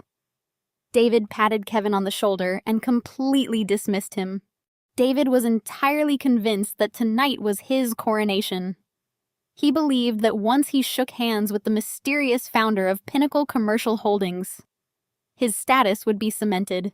Lexi continued her digital performance, dragging David toward a massive ice sculpture for another photo opportunity. She loudly demanded that he kiss her cheek for the camera, referring to him as her ultimate finance mogul. Several older established wives of corporate executives cast judgmental, irritated glances in their direction, recognizing the loud, desperate behavior of people who clearly did not belong in their circle. David mistook their irritated stares for looks of intense jealousy. He adjusted his rented cuffs and whispered to Lexi that everyone in the room was simply intimidated by their rapid rise to power. As the evening progressed, the ambient noise in the ballroom began to shift. The soft jazz playing through the sound system slowly faded out. The massive crystal chandeliers dimmed, casting the perimeter of the room into shadows while illuminating the grand stage at the front. The low murmur of networking executives instantly ceased, replaced by a wave of hushed electric anticipation. Everyone knew what was coming next. This was the exact moment the entire financial district had been aggressively whispering about for weeks. The event host, a highly respected chairman of the consortium, stepped up to the polished glass podium. He adjusted the microphone, looking out over the sea of wealthy attendees. David immediately grabbed Lex's hand and pushed his way through the crowd, abandoning basic etiquette. To secure a position right at the front of the stage, He wanted to be perfectly positioned to launch his networking pitch the second the speech concluded. "Ladies and gentlemen," the host began, his deep voice echoing powerfully through the silent ballroom. "Tonight is a truly unprecedented occasion for our city and our industry. For the past 5 years, one company has systematically redefined the landscape of commercial real estate. They have executed the most aggressive, brilliant property acquisitions of our generation. They have transformed our downtown skyline and set a new, untouchable standard for elite corporate holdings." A ripple of excited whispers swept through the crowd. David nodded along, standing on his toes, completely mesmerized by the sheer magnitude of the wealth being described. He leaned over and whispered to Lexi that he was going to invite the speaker to their new penthouse for an exclusive dinner party. Yet throughout this massive, unprecedented expansion, the host continued, "The visionary founder of this empire has remained entirely in the shadows. They have chosen to let their ruthless acumen and flawless portfolio speak for itself. They have operated with absolute brilliant anonymity until tonight." David's eyes were wide with desperate, ravenous hunger. He was literally vibrating with excitement, entirely ready to worship whoever walked out from behind the heavy velvet curtains. He was preparing his opening line, rehearsing how he would casually mention his residency in the Azure Tower to instantly forge a billionaire bond. "Tonight," the host announced, raising his hand toward the side of the stage. The silence in the ballroom was absolute, heavy, and suffocating. "It is my profound, distinct honor to finally introduce the sole founder and chief executive officer of Pinnacle Commercial Holdings. Please welcome her to the stage." The bright, blinding spotlight snapped instantly away from the podium, sweeping rapidly across the dark stage. David started clapping enthusiastically, a massive, arrogant smile plastered across his face. He had absolutely no idea that the spotlight was about to illuminate the single most terrifying sight of his entire miserable existence. He kept clapping, completely blind to the fact that his total destruction was currently waiting right behind the velvet curtain, preparing to step directly into the bright, blinding, and unforgiving light. The velvet curtains parted with a slow, theatrical sweep. The spotlight shifted, locking onto my silhouette as I stepped from the shadows directly to the center of the stage. I was not wearing oversized sweatpants or a faded college t-shirt. I was wearing a breathtaking floor-length crimson evening gown that commanded immediate obedience from everyone in the room. The silk fabric draped flawlessly, radiating undeniable power. My hair was styled in an immaculate cascade, and diamond earrings caught the fierce glare. Thunderous applause erupted instantly from hundreds of the wealthiest investors, paying homage to the architect of their skyline. I walked slowly toward the polished glass podium, my posture radiating supreme, untouchable authority. My gaze swept across the massive ballroom, scanning the sea of elite executives and socialites. It took me less than 3 seconds to find him. David had aggressively pushed his way to the very front of the stage, standing barely 10 feet away from the podium. He had positioned himself perfectly for his impending execution. I watched the sequence of events unfold across my husband's face in magnificent slow motion. First came confusion. He blinked rapidly, his brain desperately trying to process the impossible image. He recognized my face, but the context shattered his reality. Then came shock. His eyes widened to an unnatural degree. The arrogant smile he wore all evening instantly collapsed, falling away to reveal raw, unadulterated terror. Finally came the blood-draining realization of his doom. I watched the healthy color completely vanish from his cheeks, replaced by a ghost-white pallor. His jaw dropped open, but no sound came out. His hands began to tremble. The man who spent 5 years calling me mediocre was currently staring up at the anonymous billionaire who owned the very ground he stood on, beside him. Lexi looked completely lost. She clapped politely along with the crowd, her heavily made-up face scrunched in deep confusion. She glanced sideways at David, noticing his sudden, terrifying physical deterioration. She tugged on the sleeve of his rented tuxedo, whispering something in his ear, clearly asking why he looked like he was about to suffer a massive cardiac event. David did not answer her. He could not answer her. He was completely paralyzed, trapped in a waking nightmare of his own arrogant creation. He looked like he might actually vomit right there on the imported ballroom carpet. I reached the glass podium and rested my hands lightly on the edges. The thunderous applause began to subside, settling into a heavy, expectant silence. Hundreds of powerful people waited with bated breath for my opening words. I leaned toward the microphone, my eyes locking entirely onto David. I did not break eye contact for a single fraction of a second. "Good evening," I said, my voice echoing smoothly and powerfully across the massive ballroom. For the past 5 years, I have chosen to build this empire in absolute silence. I have always believed that true power does not require loud, arrogant boasting. True wealth does not need to be paraded around in rented suits or flaunted on social media to seek empty validation from strangers. True success is built quietly, deliberately, and with unwavering focus. I saw David swallow hard, his Adam's apple bobbing erratically. A bead of cold sweat rolled down his pale forehead. He knew exactly who my opening remarks were targeting. When I founded Pinnacle Commercial Holdings, I continued, my voice ringing with lethal authority. I established one core non-negotiable principle: integrity. The commercial real estate market is fiercely competitive, but it must be built on a foundation of absolute trust. We create incredible spaces for elite clients, but we also fiercely protect our assets against those who seek to manipulate the system for their own fraudulent gains. I paused, letting the silence stretch out, amplifying the crushing tension in the room. I watched David sway slightly on his feet. He looked physically ill. He was gasping for short, shallow breaths, his eyes darting toward the ballroom exits as if calculating his chances of escaping the impending slaughter. Unfortunately, I stayed my gaze, remaining ruthlessly fixed on my terrified husband. The allure of luxury property sometimes attracts desperate individuals. It attracts imposters who believe they can outsmart the banking system through deception. We are currently witnessing a dangerous rise in fraudulent investments, aggressive bridge loans, and the brazen forgery of legal documents. There are people in this city who genuinely believe they can steal property fake signatures and commit federal wire fraud simply because they are desperate to project an illusion of elite wealth.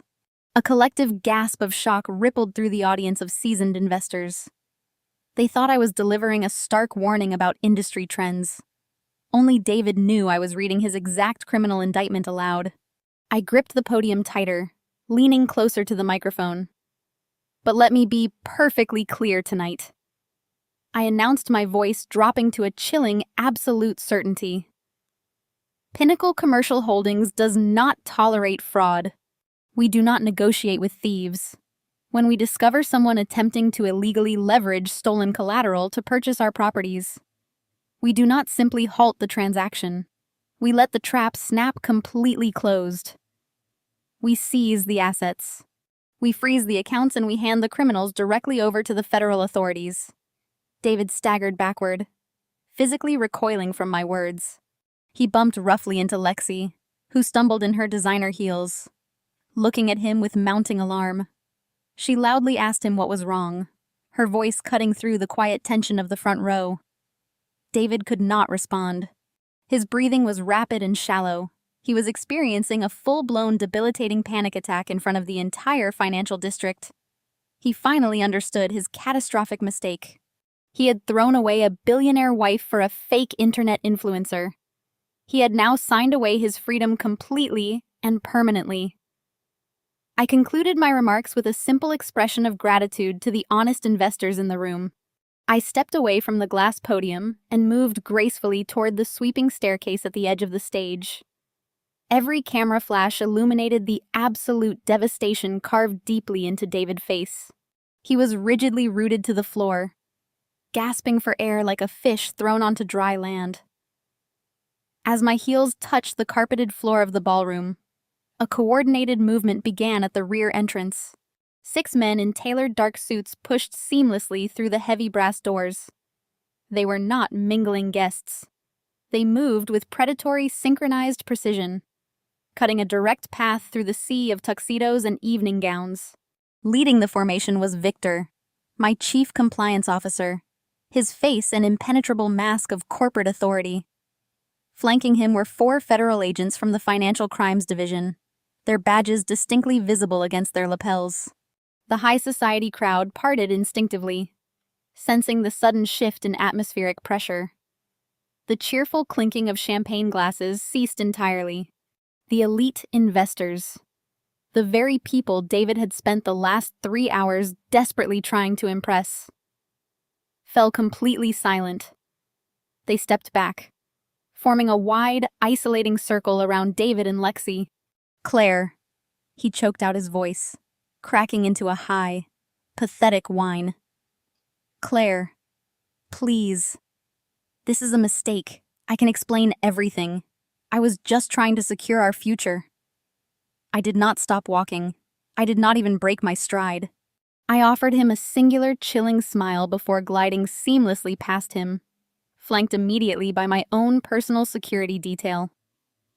I took a position a few feet away, perfectly situated to watch the consequences of his arrogance materialize. Victor stopped directly in front of my husband. David Victor stated, his voice booming with surgical coldness. "You are currently standing on property owned by Pinnacle Commercial Holdings. Your presence is no longer authorized." Before David could utter another pathetic excuse, the lead federal agent stepped forward, completely invading David's personal space. He did not lower his voice to spare David any embarrassment. He spoke loudly, ensuring the elite crowd captured every single humiliating detail. David, the agent, announced, pulling a pair of heavy steel handcuffs from his belt. "You are under arrest. You are being charged with multiple counts of federal wire fraud, aggravated identity theft, and felony forgery.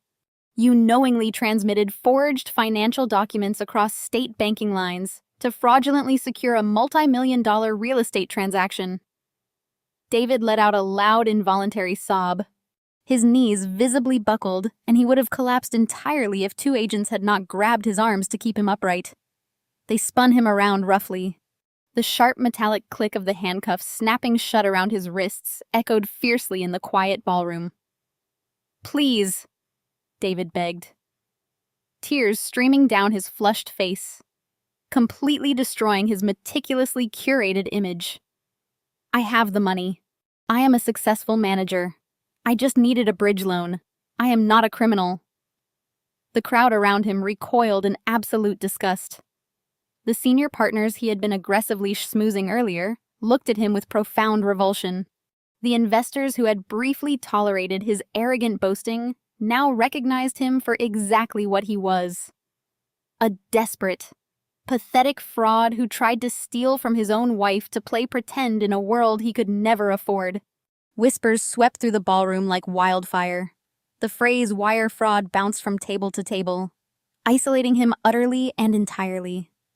Lexi stood completely frozen beside him, her heavily manicured hands hovering near her mouth. Her oversized sunglasses had slipped down her nose, revealing eyes wide with mounting terror. She looked at David, then looked at the federal agents, and finally looked directly at me. The realization hit her with the force of a freight train. She rapidly processed the entire catastrophic equation. The boring freelancer she had mocked in my foyer was the anonymous billionaire chief executive officer. The luxury penthouse she had bragged about online was completely out of reach. The man she had publicly claimed as her ultimate finance king was utterly broke, drowning in debt and actively being arrested by the authorities for stealing from his wife. Lexi looked down at the rented tuxedo David was wearing. She touched the heavy diamond tennis necklace around her own neck, suddenly realizing that the jewelry was likely purchased on a fraudulent credit line that was about to be federally frozen. There was no elite lifestyle. There was no private elevator. There was only impending federal prison and massive public humiliation. David twisted his head, looking desperately at his mistress for support. Lexi, babe. Tell them he pleaded, his voice breaking. Tell them I am good for it. Tell them we are moving into the penthouse together. Lexi did not say a single word. Her survival instincts kicked in with ruthless efficiency. She physically dropped his hand as if his skin had suddenly caught fire. She took a massive step backward, completely distancing herself from the man in handcuffs. She reached behind her neck, unclasped the diamond necklace, and shoved it hastily into the pocket of David's rented jacket. She turned on her heel and began pushing her way frantically through the crowd of stunned investors. She kept her head down desperately, trying to avoid the cameras of the socialites who were already recording the arrest on their phones. Lexi bolted toward the kitchen service exit, completely abandoning her finance king to face his destruction entirely alone. David watched her run away, letting out a guttural sound of sheer despair. He was entirely stripped of his pride, his mistress, and his freedom. In less than 5 minutes, the federal agents began marching him through the grand ballroom, forcing him to walk the humiliating gauntlet past the very people he had tried to conquer. I stood quietly, watching the heavy doors close behind him, deeply savoring the absolute execution of my silent checkmate. The morning sun poured through the massive floor-to-ceiling windows of my suburban kitchen. I was sipping my standard dark roast coffee, reviewing the explosive financial news coverage. The digital headlines meticulously detailed the spectacular public arrest of a delusional manager who foolishly attempted to defraud the most powerful holding company in the city. My phone vibrated. I glanced down at the illuminated screen, recognizing the incoming numbers immediately. It was a joint call from Patricia and Naomi. I answered, placing the device firmly on speakerphone. I offered no greeting, waiting for the desperate chaos to flood the line. Claire, please. Patricia sobbed loudly, her voice completely stripped of its usual arrogant condescension. You have to stop this. You have to call the federal authorities and tell them it was all just a massive misunderstanding. They denied his bail. Claire. He spent the night in a federal holding cell. He is absolutely terrified. Naomi chimed in her usual venom, replaced by frantic begging. Claire, we are family. Naomi pleaded. Family forgives each other. You cannot let them send my brother to prison over a stupid paperwork error. He is a good man. He was just overwhelmed by stress and pressure. Please. Claire, you have the power to fix this. You own the building. Just tell the police you gave him permission to sign those collateral documents. We will do anything you want. We will publicly apologize. We will welcome you back into the family with open arms. I sat perfectly still, listening to their graveling. Less than 24 hours ago, these exact women were utilizing social media to aggressively praise David for abandoning his dead weight. They had gleefully cheered him on as he flaunted stolen wealth with his influencer mistress. Now that their golden boy was facing a prison sentence, I was suddenly their beloved family member who held the key to their salvation. I took a slow sip of coffee, allowing the heavy silence to amplify their panic. I leaned toward the microphone, ensuring my voice would be captured with lethal precision. Patricia, I said smoothly, my tone completely devoid of any warmth or mercy. Your son told me just 2 weeks ago that I was far too boring and mediocre for his elite lifestyle. He looked me dead in the eye and stated that he needed someone much more remarkable to match his boundless ambition. I paused, savoring the absolute finality of the execution I was about to deliver. He wanted someone remarkable. Patricia, I continued, my voice dropping to a chilling, absolute certainty. I would say a maximum security federal prison is a pretty remarkable place for him to spend his future. I reached out and pressed the red button, ending the call instantly and permanently. I blocked both of their numbers, ensuring they could never access my energy again. The boundary was flawlessly executed and fiercely protected. The aftermath of David's blinding arrogance unfolded exactly as my legal team predicted. Because the fraud involved crossing state banking lines and aggressively leveraging stolen residential collateral. The federal prosecutors showed absolutely no leniency. David attempted to negotiate a plea deal, but without any financial resources to hire a high-powered defense attorney, he was completely at the mercy of the rigid justice system. The judge sentenced him to 5 grueling years in a federal penitentiary, followed by a decade of heavily supervised financial probation. He was permanently barred from ever holding another position in the corporate finance sector. Naomi faced her own brutal reckoning. Jamal executed his divorce proceedings with the same surgical precision he applied to his corporate audits. He presented irrefutable evidence of Naomi's financial entitlement and her active complicity in hiding marital assets. Naomi was left with absolutely nothing but her bitter resentment, forced to move back into Patricia's house and secure an entry-level retail job just to survive. Jamal, however, thrived spectacularly. He officially joined Pinnacle Commercial Holdings as my chief financial auditor.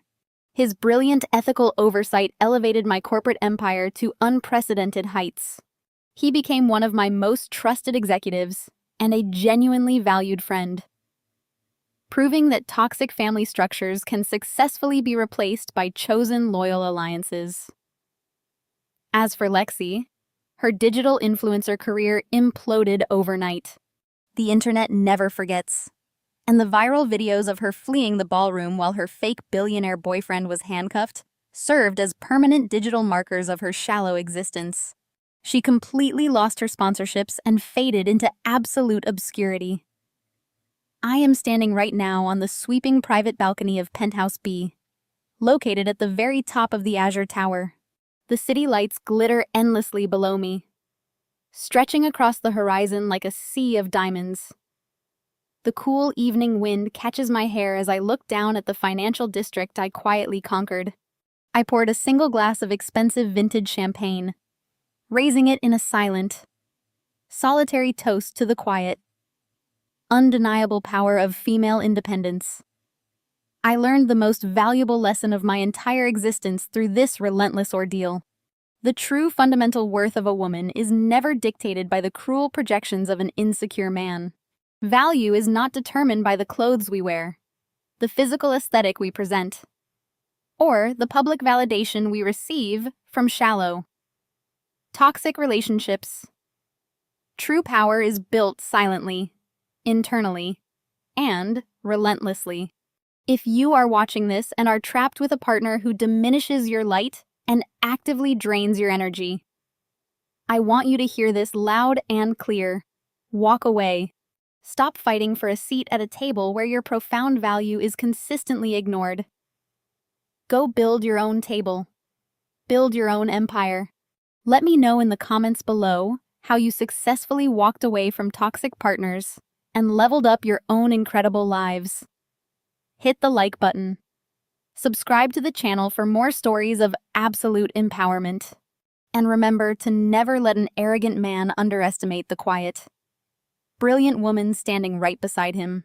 The story of Claire's meticulous and devastating triumph over her narcissistic husband serves as a profound masterclass in recognizing and protecting your inherent value. The most striking lesson we can extract from this narrative is that true power does not roar. It operates in calculated silence, when faced with ultimate disrespect and betrayal. The natural human instinct is to react, to scream, to defend our worth, or to beg to be seen.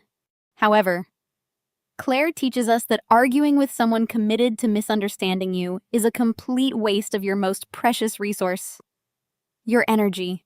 Instead of participating in David's theatrical attempts to diminish her, Claire chose the ultimate form of respect. She walked away and let his blind arrogance architect his absolute downfall. She deeply understood that a woman's worth is never dictated by the cruel projections of an insecure partner.